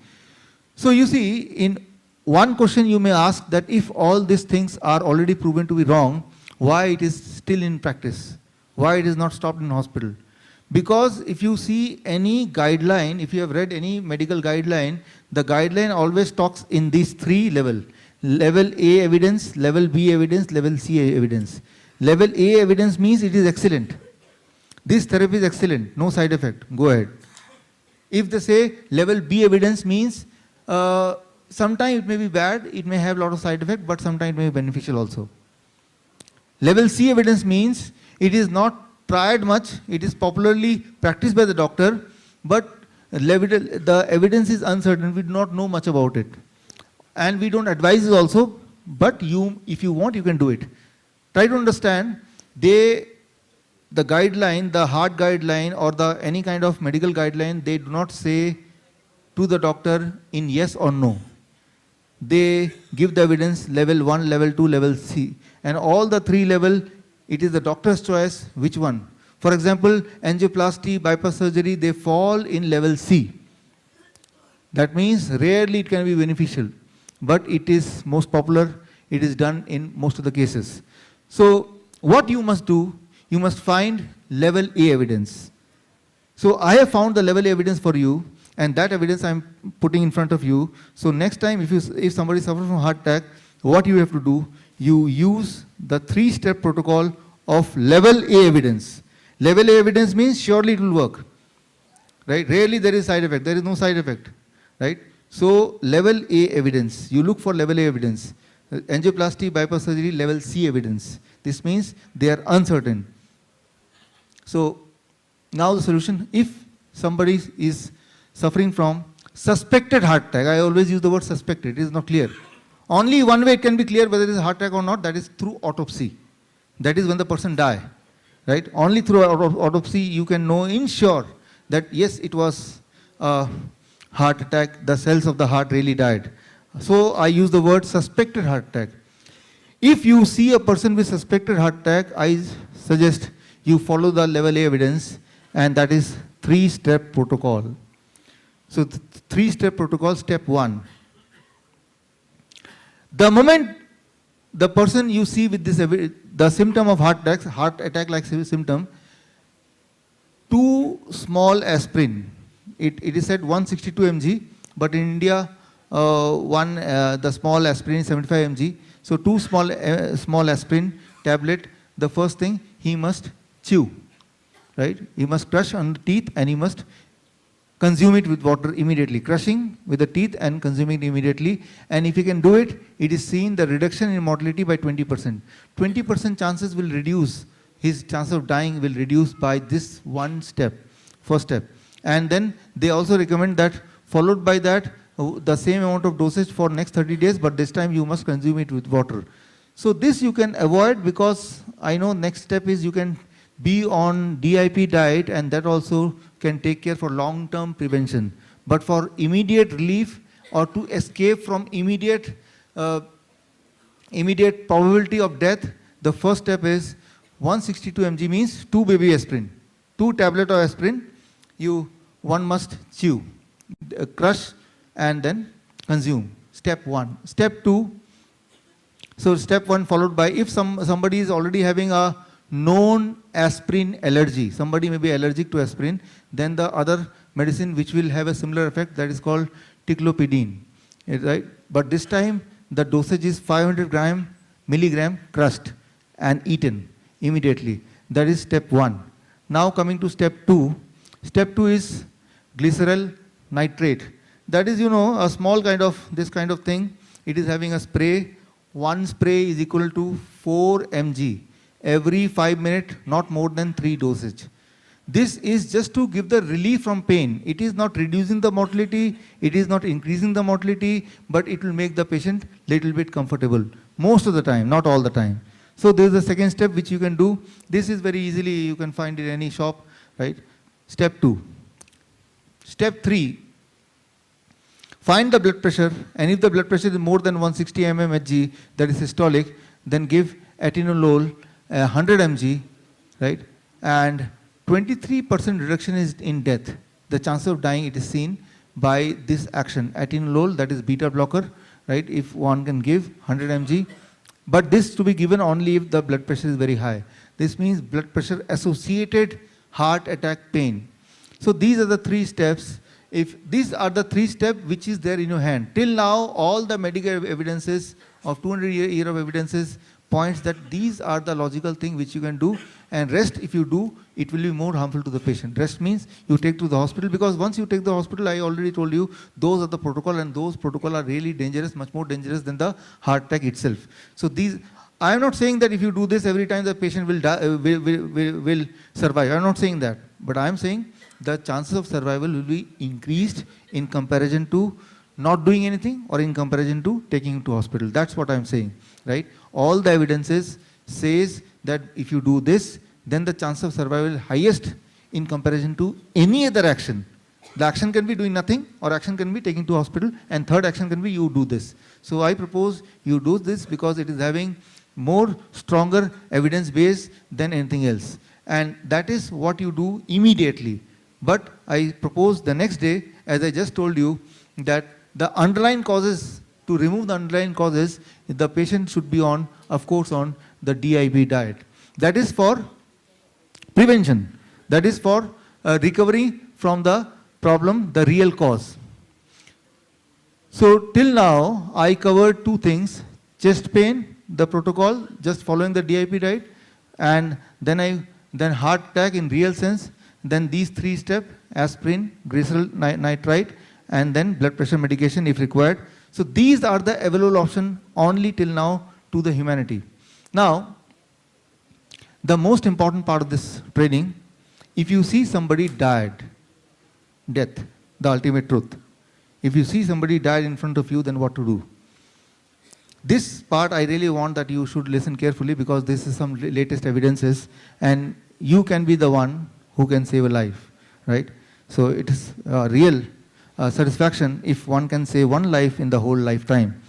So here, if you see somebody died in front of your eyes, what you do?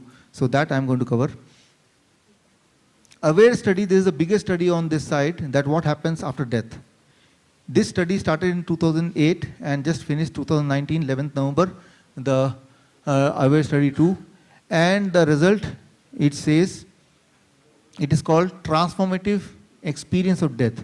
When the person dies, the result came, it is not the death in real sense. You watch this very carefully. AWARE study 2, death. When the person dies, the first 4 minutes, first 10 minutes, it is a temporary death. Only he is not breathing, having no pulse, no movement. But the cells of the body is not dead. All the cells are having all kind of food. They have oxygen, they have nutrition. So why they will die? Just imagine, they have oxygen, they have nutrition. Each of the cells are alive. Brain cells are alive up to 4 minutes. This means up to 4 minutes, it is called the gray zone. Gray zone is uncertain. Means after within 4 minutes, if he can do something, he can become alive again. He is dead now. Clinically he is dead. But the brain is not dead up to 4 minutes. After 4 minutes, up to 10 minutes, the brain cells start dying, and by 10th minute, the brain cell will die. And now the death, you can call as permanent death. So the moment you see somebody dead in front of you, if you think the first thing, let me call the doctor or let me take him to the hospital, this means now finally, now there is no chance, you caused the death. You have this 10 minutes only. And do you think that in 10 minutes you can take him to somewhere? You cannot, right? So the very thought, let me take him to hospital itself is something which will kill him, if not. So here you have to take an action. So what I am telling you is something which seems to be imaginary, but this was proven by Nobel Prize winning scientist John Ilsis if you read his book, The Self and His Brain, 2012, he got the Nobel Prize in 1963. So the thing which I am talking to you is not a new science, although there is now many new evidences, some more evidences, but this was known to the medical science in 1963 also. So, and here what I mean to say, that when the person dies, in reality for 10 minutes, right, that is a temporary death, and that is your chance that you can revive the person. That is your chance, right? So now what to be done in that 10 minutes or in that 4 minutes? Here brain, after 4 minutes it start dying, Skin after 24 hours it start dying, bone after 4 days it start dying. But we know if the brain is dead, then even if skin is alive or the bones are alive, the person is dead. So this means that our whole action has to be within the first 4 minutes only. 4 minutes of any death, we have to take the action. So present in cardiac arrest, what happens when you go for a cardiac arrest? When somebody goes for a cardiac arrest, here the gray zone in hospital. If the person suffers a cardiac arrest, he is taken to the hospital, the first thing he loses is time. So here I'll take the help of this board to explain you a little bit. It's a little complicated, I want to make it simple for you. A person is dead in front of you, it can be called as cardiac arrest, and death is same. The moment you think that you will take to the hospital, this means what you're losing is time you're losing. One important thing. Suppose the person is in the hospital itself and he had a cardiac arrest. If it is a very big hospital and if he has already signed for a donation that after my death my eye, my body can be donated, then the rule for donation is after no pulse and no breathing, wait for 2 minutes and then start taking up the eyes and the heart and all the body part. How many minutes? 2 minutes. So even if he is in the hospital and if he had signed for, or if the parent or if the patient's relative allow, so within 2 minutes all the body part can be taken, and that is the guideline for donation, organ donation. That is the organ donation guideline. No breathing, no pupil dilation, 2 minutes over, now the person is fit for taking out all the organs. So just imagine what is going to happen. So one, you lose time, and if at all, the patient is already in the hospital, and if he has signed the document for organ donation, then the patient will lose all his organs within the 2 minutes, after 2 minutes. So now the second thing, here you can, when the patient is dead or clinically dead or in cardiac arrest, there are two kinds of medicine which is given. I am writing here. One is epinephrine. Epinephrine is the hormone injected to the body, and what it does, it constrict the blood vessel. It makes the blood vessel smaller. So the moment it makes the blood vessel smaller, what happens? It pushes the blood. Get the point? And when it pushes the blood, so chances are it creates a blood pressure, and the person for a while can revive. So epinephrine is a kind of medicine which is injected for last 60-70 years, for long time, with the belief that it increases survival. But now it is seen, epinephrine, it increases survival, immediate survival, but within 2 days or 10 days, it reduces the survival. This means immediately for a while the patient may revive, but before going out of the hospital, the patient finally dies. Right? So now the new recommendation, the Paramedic 2 trial 2018, this new recommendation has come that epinephrine should not be given to the dead patient. Maybe for a while he will come back, but what is our aim? Do we want the patient only for 1 day, one more day? Certainly not, right?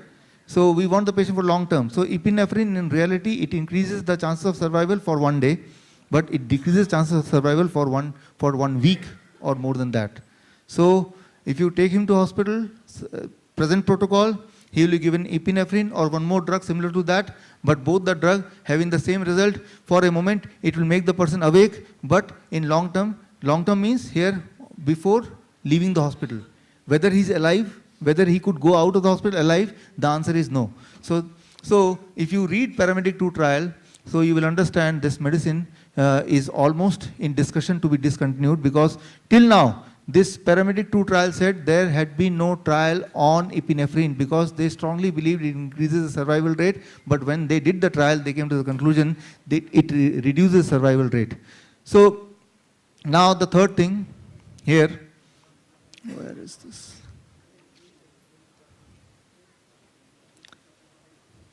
CPR. CPR, you know, how many of you know CPR? Most of you know. CPR is cardiopulmonary.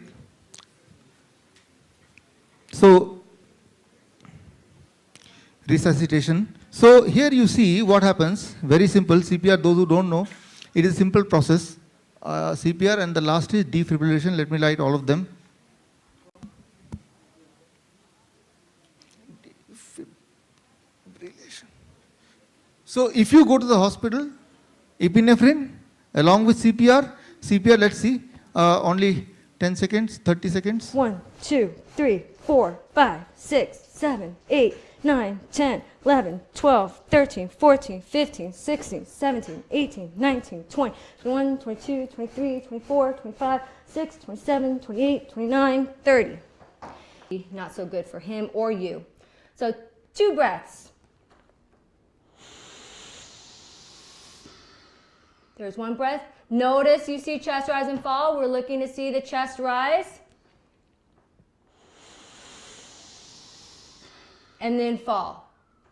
Then I'm going to go directly back into doing 30 more compressions. So this is the standard CPR, chest compression plus 2 breathing. Every 30 compression, 2 breathing, which you can see. Many of you may be knowing also. But here we have to understand whether it is helping us. So there are few problems along with that. One, those who have raised the hand, how many of you know about it already, CPR? Yeah. You must know one more thing, that if you do not practice after 3 months, your skill on CPR reduces by as much as 60%. So most of the people, even the doctors, they have learned once few years back and they think that they are expert, but in reality when the scene comes, their skill has reduced by more than 60%. That is the first thing which is being seen. And second thing is, CPR, when it needs to be done about more than 100 compression per minute. This means in 1 minute how many times? 100 times. More than 100 times. But it is seen among the emergency doctors, when they tested the cardiology circulation 2005, they found 37% of the doctors, when they are doing CPR, they are doing less than 80 CPM, compression per minute, less than 80. And when they do less than 80, the chances of immediate survival is 58. When it is more than 90, it is 75. So even the doctor who is in emergency, there is a great amount of chances that he is not doing it perfectly, even if it is a very simple thing. So it points towards one thing, that it needs a continuous practice, right? And it should be a practice not for the doctor who is in emergency, because in emergency, rarely the patient gets a cardiac arrest. He gets cardiac arrest at home or in a public place. This means this kind of training should be done by the public and not just by the doctor. And even the doctor, they just learn once and they do not go for the practice. And the most important is, in Denmark, in 10 years, they did lot of effort and they did lot of mass training, and as a result, in 2001, the final survival was 8%, and 2010, the survival increased to 22%. So that is because of the CPR. But finally, one new revelation came, one new science came, and that is, here you see, I'll just show you what happens. So when you press it like this, the moment you press, it creates a blood pressure, and the amount of blood pressure is about 30 by 20. Normally your blood pressure is 120 by 80, right? 30 by 20, and that amount of blood pressure, or 40 by 30, that amount of blood pressure is sufficient to revive the patient. And when you push like this, it creates that blood pressure. But now, when you go for breathing, you saw in the video, the breathing. So, are you doing the pushing at that time, pressing? No. So, at that time, the blood pressure comes back to 0, right? So, during that break, the blood pressure comes back to 0. So, all over the world, the American Heart Association guideline says that 30 compression, 2 breathing, 30 compression, 2 breathing. But now, it is already known that breathing is not required, only compression is required, right? So, but that guideline they did not change, only because if they change the guideline now, people will think that they don't know anything. So, with that thought, they still are stick to the same old guideline, whereas the truth is the breathing is not required, only this part is required. So why this training? Because I know this small thing they are not going to train. So me and people like you should come forward to tell the reality, and the reality is simpler than what they are prescribing. Doing two rescue breathing is very difficult, and sometimes it is a stranger. Then mouth-to-mouth breathing, you don't know what kind of patient, and right? So people avoid. But the truth is that you don't need the rescue breathing, you just need to compress. Now, one very important thing, how much, what do you think, how many minutes one can do the compression perfectly? How many minutes? Any guess? 2 minutes. So, even if you are very expert, you cannot do it more than 1 minute, right? After that, you get tired within 1 minute, and then your compression is not perfect. That is 2-inch compression. That is more than 100 compression per minute. So that you can do continuously only for 1 minute, only for 1 minute. This means here you need lot of practice. Here to increase it to at least 2 minutes. Then there are 2 people, 2 minutes, 2 minutes, 2 minutes, 2 minutes, you can do it. And if you can do it for 20 minutes, 30 minutes, 40 minutes, the chances are the person will revive. There is a good chance. How much chances? Maybe 70% chances or 80% chances, right? So here the correction is in CPR. If you take to the hospital setup, they will stick to the old protocol, that is breathing and compression. So there is a danger. Now here you see, when you take it to the hospital, the first you lose the time, second they will administer epinephrine, increase in chance of death, and third they will do the CPR in a wrong way. So that's why I say that don't take him to hospital. And the fourth is defibrillation. What is defibrillation? Very interesting. Imagine in the class children are shouting. Suddenly the teacher comes. What the teacher does? Shouts aloud. Right? Just keep quiet. And the moment the teacher shouts aloud, what happens? All the children, they are silent. And now the teacher starts teaching. Right? The same thing happens in the heart. During the cardiac arrest, although there is no pulse, although there is no breathing, but there is some electrical activity, chaotic electrical activity happening. The electrical activity happening in all directions. That's why the heart is not able to make use of that electrical activity, and heart is not able to convert that electricity into pumping action, right? So there is some electricity even when the person is dead, even when there is no pulse, even when there is no breathing. But that electricity, since it is happening in a chaotic manner, not in a sequential manner, so it is not getting translated into blood pressure, it is not getting translated into a flow of the circulation. So at that time, it is a shock given to the heart is equivalent to the teacher suddenly shouting aloud, so it is equivalent to that. And as a result of that, all the cells, right, that electrical activity, they come into discipline, and there is a chances that the electrical activity, it revives, it is defibrillated, that is out of fibrillation, right? So, and then the blood pressure may resume and person may revive. So that is called defibrillation. Now here, how to do it? So what is, now when you go to the hospital, how many shocks to be given? In hospital setup, there is a possibility that the doctor may give 3 shocks, it may give 2 shocks, then 1 CPR, then 1 shock. So it depends on what doctor learnt, what he knew, how much he has updated himself, it depends on that, right? But the truth now is, the latest evidence says that 1 shock, then CPR for 2 minutes, then no CPR, then 1 shock. So how to decide when to shock, when to do CPR, how much time to do CPR? Here when I say CPR, you imagine it is just a chest compression, not the breathing, right? So we cannot decide, ECG machine can decide or some other machine can decide. So there is what we call as the CPR device, right? This is CPR device, it is 1.5 lakh rupees. So I think that every colony should have one. If the person is in cardiac arrest, and if you have this machine, so, and if you can give this shock within the first 4 minutes, so there is a chances that person will revive himself, that is about 74%. Otherwise the chance of revival is just 10%, right? So from 10% you can increase it to 74% just by this one machine. How it works? pictures on pads. Peel one pad off blue plastic. Apply pad to bare skin, exactly as shown in the picture. Press pad firmly. Peel other pad off blue plastic. Apply pad to bare skin, exactly as shown in the picture.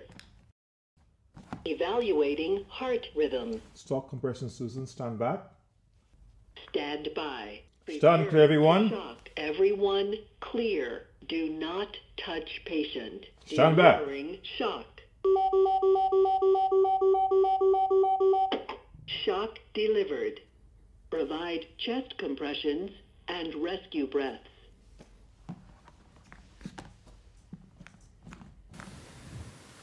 In this video you've seen, they were using this what is called as heart defibrillator, and it is very, very simple device, and this device is made only for the layman people like us. So you need not to worry that I am not a doctor, I am not a practitioner, I will not be able to use it.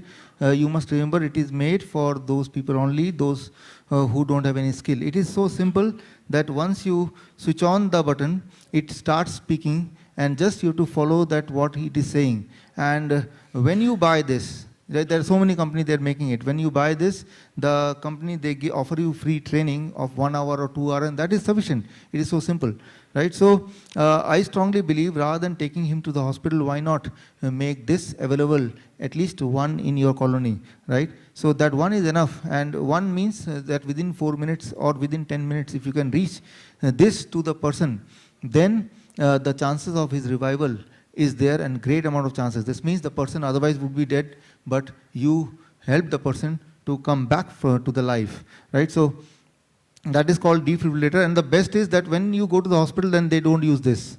Then they use manual. This means the instruction is not from the machine, it is from the doctor's mind, and sometimes the doctor is pre-programmed with some old thoughts.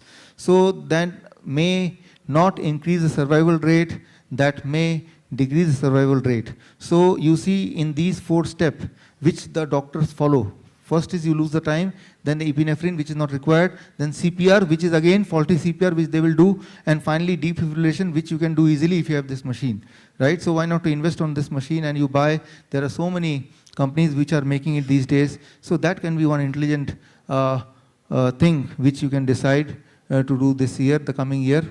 So defibrillator is called automated external defibrillator. It increases the chances of survival by 20 times, not 20%. It is not saying 20%, try to understand. It is saying 20 times, 20 times. So this thing, you can pool money, right, all the neighbors, and you can buy one, right? So if I conclude, step 1, chest compression, not CPR. Step 2, AED, and step 3, hypothermia. This is there in the protocol from long time for the cardiac arrest patient, but this is never followed in most of the hospital. This is something which is very, very important, but this is not followed in most of the big hospital. This is not followed. At least in India, I know it is not followed. It is when the person revives, and if the person is in deep coma, the person should be kept cool by 1 degree. That is not 37 degrees Celsius, which is normal temperature, just 36 degrees. How you can do it? You can do it at home by keeping lot of ice all over the body, room temperature as low as possible. And if you can do it, then the neurological damage can be avoided. You see, we put fruits and vegetables in the fridge. Why we put it? Because then the vegetables and fruit, they don't get spoiled easily, right? Similarly, when you put the person in a cool place, then the neurological damage in the absence of oxygen or very less oxygen, right, that happens very, very slowly. And chances are that it may not happen at all. So, but unfortunately, I would like to update you, this protocol is not followed in any or most of the hospital as much as I know. So something which should be followed is not followed, and something which should not be followed, the epinephrine, that is followed.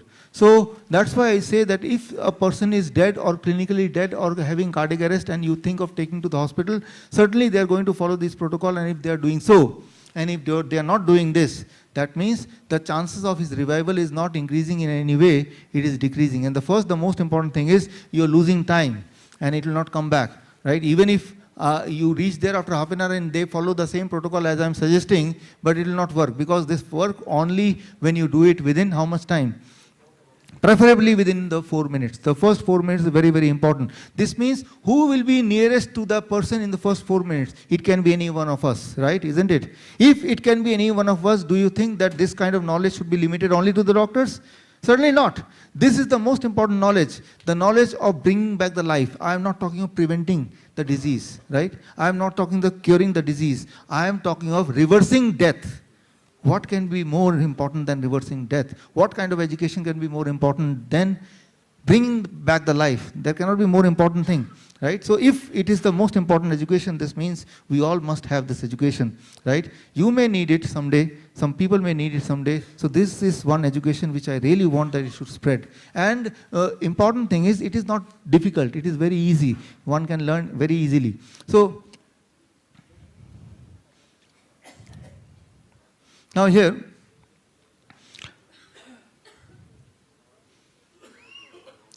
the step 3 was target temperature management. It is a trial happened in 2013, and they just said that if you can keep the person less than 36 degrees Celsius for 24 hours, this means the person is in coma. Most of the time what happens, the person revives, but they are in deep sleep, deep sleep. If the person is in deep sleep, then you keep the person cool for 24 hours, that is 1 degree less. And after 24 hours, then you again take back that the ice and let the person be in the normal temperature, and that will have the best chances of survival without the brain damage. Important is not survival, it is important is survival without brain damage. If I ask you, each one of you know someone who is in a vegetative state, maybe your neighbor, maybe your relative, isn't it? Right? So what is the use that you revive the person, but that person is of no use and he is dependent for everything to somebody else, right?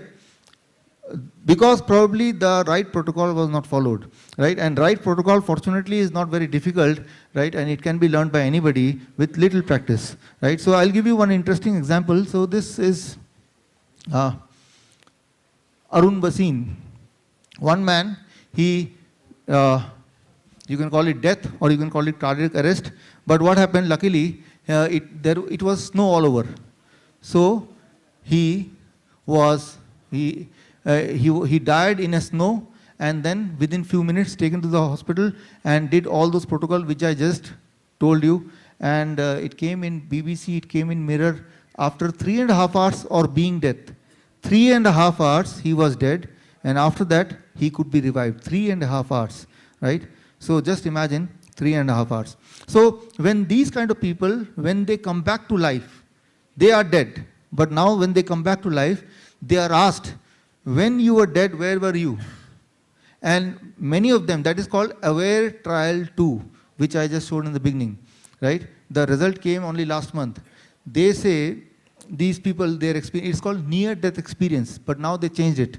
It is called TED, transformative experience of death. It is not near-death, because they had already died. It is not near-death, it is death only. It is called transformative experience of death. And they say that after death, immediately after that, at least in first 10 minutes, they could see their body. They are at this height, they could see their body and they could hear what the people are doing around. And they really want to come back. That is what AWARE 2 trial, right? The result came last month only.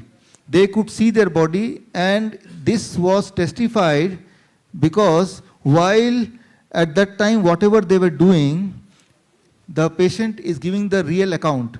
How the patient know, right? So there is no way that he will know. So that that means the conclusion is that body may be dead, but the spirit can see without the eyes, right? For first 3-4 minutes. And if you can do something within that minute, right, then the chances are the spirit can come back, right? That is the real sign. You read AWARE 2 trial and you will understand that next time when you see a person is dead, you assume that he is not dead, he is on a, right, TED, transformative experience of death, and this is your chance to bring back the life. That is AWARE 2 trial. And this is possible only if more and more and more people get this expertise, which is a simple expertise, not much, right? Then only it can happen, and it needs a continuous amount of practice. Little bit of practice, right? Only then you can be perfect. So here if I conclude, till now what we did, chest pain, be on DIP diet, it will go within 1 month.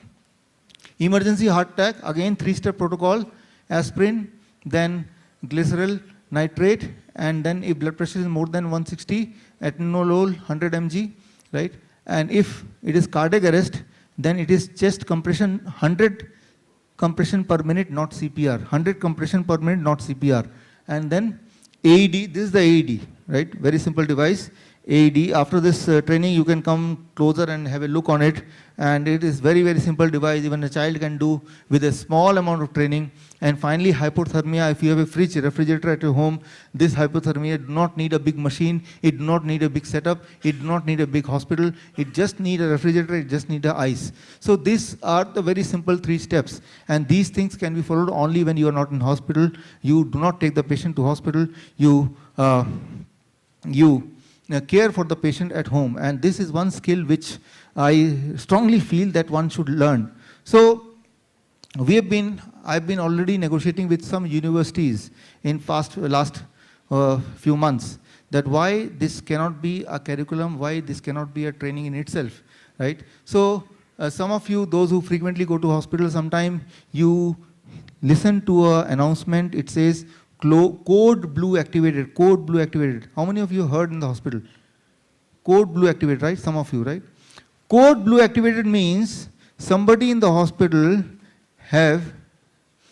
is in cardiac arrest or just died. So that means some emergency team, rescue team have to rush in that direction and try to revive with that protocol. That protocol means this protocol, right? So that means code blue activated. Code blue is a symbol that the person is in cardiac arrest. Code blue activated. If the announcement person is dead, all the patient will panic. So they don't say person is dead or person is in cardiac arrest. They just say code blue activated.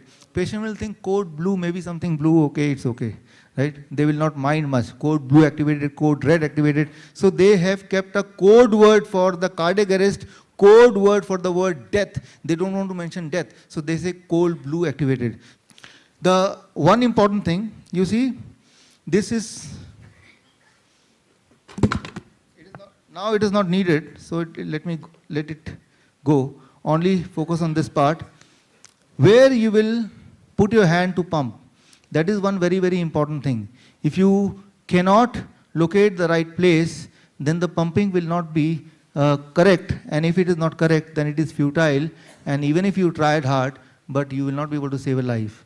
So how you can find out the right place? So this is a very small thing. It seems to be a very small thing, but it can make a difference of life and death, right? So how can it be small? So you really have to learn it very, very precisely. So these small detail I try to collect and convert it into code blue training, but this detail I can train you right now. How you can find out the right place, right? So, okay, I'll try it on me. Okay, great. So you can use the t-shirt to train other people or to train yourself, but how you are going to use the t-shirt? So I'm also wearing one, so I'll just train you. The most important thing which is very, very lacking among the, it is called BLS, Basic Life Support Training, which is being run by American Heart Association. But what they fail to do is they are not able to train people what is the right place where you have to put your palm and how to put the palm, right? So that's what I'm going to explain. And for that, we have designed a very special t-shirt, which is now with you also.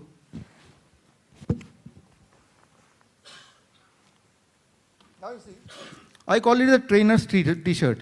I decided that every week, once a week, I'll collect people anywhere in the garden or anywhere in my home or wherever I can, right? So now the first step, this is called a blackboard.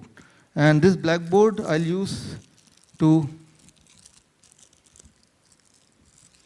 find how to find the right place. It should be found in the 5 seconds only, because you don't have time, right? If the person is on cardiac arrest. So first is, the person is dead lying there. So these are the ribs here. And now 2 finger. And this is the place you locate, right? Look carefully, if something happens to me, then this is the place, right? And this place, one more time, look carefully, yeah, he seems to be very serious about me, yeah, very caring about me rather. So, you start from here, go here, and try to locate this place, which is joining together, and take 2 finger like this, and finally this is the place after 2 finger, and this place and your, you can see this location, this bone, right, like this, right. So this is the right place where you have to put, and if you can do it, if you can locate it, then that means 50% race is won. The finding the location is the most important thing, and most of the time even the doctor, they put it here, right, they put it here, right. No, it should be, yeah, you see a part of the fingers can be above the nipples and part can be lower, right, in the middle like this. And when you do it, both the hand like this, you can see, you grasp. You all can do like this. This is, so this becomes a selfie. Next time you click a picture for somebody, you ask a picture, and this is an action which can save your life. This one action, right, or this, hold it very strong, and then you use this bone, and then you push. That is the right approach to do it perfectly. And here we have very limited time because I have to explain chest pain, lot of things. So, but even if you go to the professional training on CPR, they teach it for 7 days, even 10 days, every day 2 hours. Even then, they don't tell you the correct location. And when I investigated, even they are not sure of the correct location. So I thought that it is our responsibility to make this awareness, because this small mistake can make a difference between life and death. It can be, something can be alive, rather it became a death. Number one. Number two, develop this small tool, a practice tool. Because now it is very clear that it is not just by knowing you can save somebody's life. You have to be on practice. You have to practice it continuously, right? Only then you can expect that if required, you will be able to do it perfectly. And that doing perfectly can save a life. So this is a small tool it is called cardiac compression. In 1963, the cardiac compression was developed. First time it was invented. At that time, it was chest compression only. But then what American Heart Association did, they thought that we are superior, let me add something, they add rescue breathing also. But now finally the conclusion came by adding rescue breathing, that is after 30 compression do 2 breathing, that do not increase the possibility of reviving the patient. In fact, that decreases the possibility of reviving the patient. So the perfect is what originally it was known as cardiac massage. Cardiac massage means originally what the doctor used to do in 1960, they used to cut the chest, they used to take the heart out and they used to do cardiac massage initially. And then they were successful in reviving few people. And then once they tried having the massage from outside. And you may think that if you try to press yourself here, it is very hard. But when the person is dead, that it becomes very soft at that time. It is not hard, it is very, very soft. But how much soft? That is one question you will not understand unless you do it. So this is a tool which is designed exactly how much soft you will feel, that much softness is kept, and slowly as you pump, the air will fill and it will become hard, and after that again it will become soft. So it is like this, wavy. So that exact training you can do with the help of this. Anybody would like to do it right now? Yeah. You? Okay, come. Okay, one less. So this is the device. It is just a chest compression. You put your and like this, and then 1, 2, 3, 4, 5, 6, 7, 8, 9, 10. So okay, can you do it? Start. Great. 1. So almost he is doing perfectly. Yeah, carry on. But the important thing is, he can do it for 45 seconds perfectly. And by 1 minute, he is really tired. And by 2 minutes, after 1 minute, whatever he is doing incorrectly, right?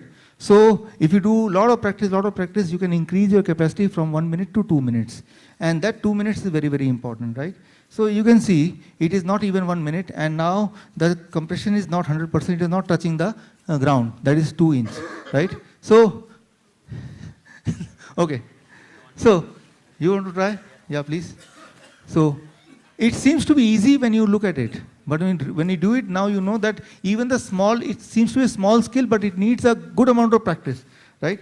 In the first 3, 4 times, 10 times, it seems to be so easy. But when it comes 45, 50, 60, right, even less than a minute, then it becomes difficult and difficult and difficult and difficult. And within 1 minute, it becomes really difficult and you are not able to do it, right? It is becoming very, very hard, right? So this means this CPR is something, or chest compression is something which needs a regular practice, right? Otherwise you will not do it. There is no use of learning it for the sake of learning, and in real time when it is needed you cannot do anything about it, and you cannot revive a patient. But if you really believe that you can save a life, then you have to take it a point that every few days you have to practice for a few minutes. Yeah, here you have to see it should not be too much. It has to be 100 to 120 compression per minute, not more than 120 and not less than 100, right? At that comes, yeah. How is it? Good? Heavy हो जाता है, बाद में tough हो जाता है. सांसें इसमें फूलने लगती है, obviously for everybody, each one of you, right? Yeah. So this is a tool which what you can do, you can buy this, but this if you buy it is about 16,000 or 20,000 rupees, right? And but rather, okay. Thank you. Take a seat. Thank you. Take a seat.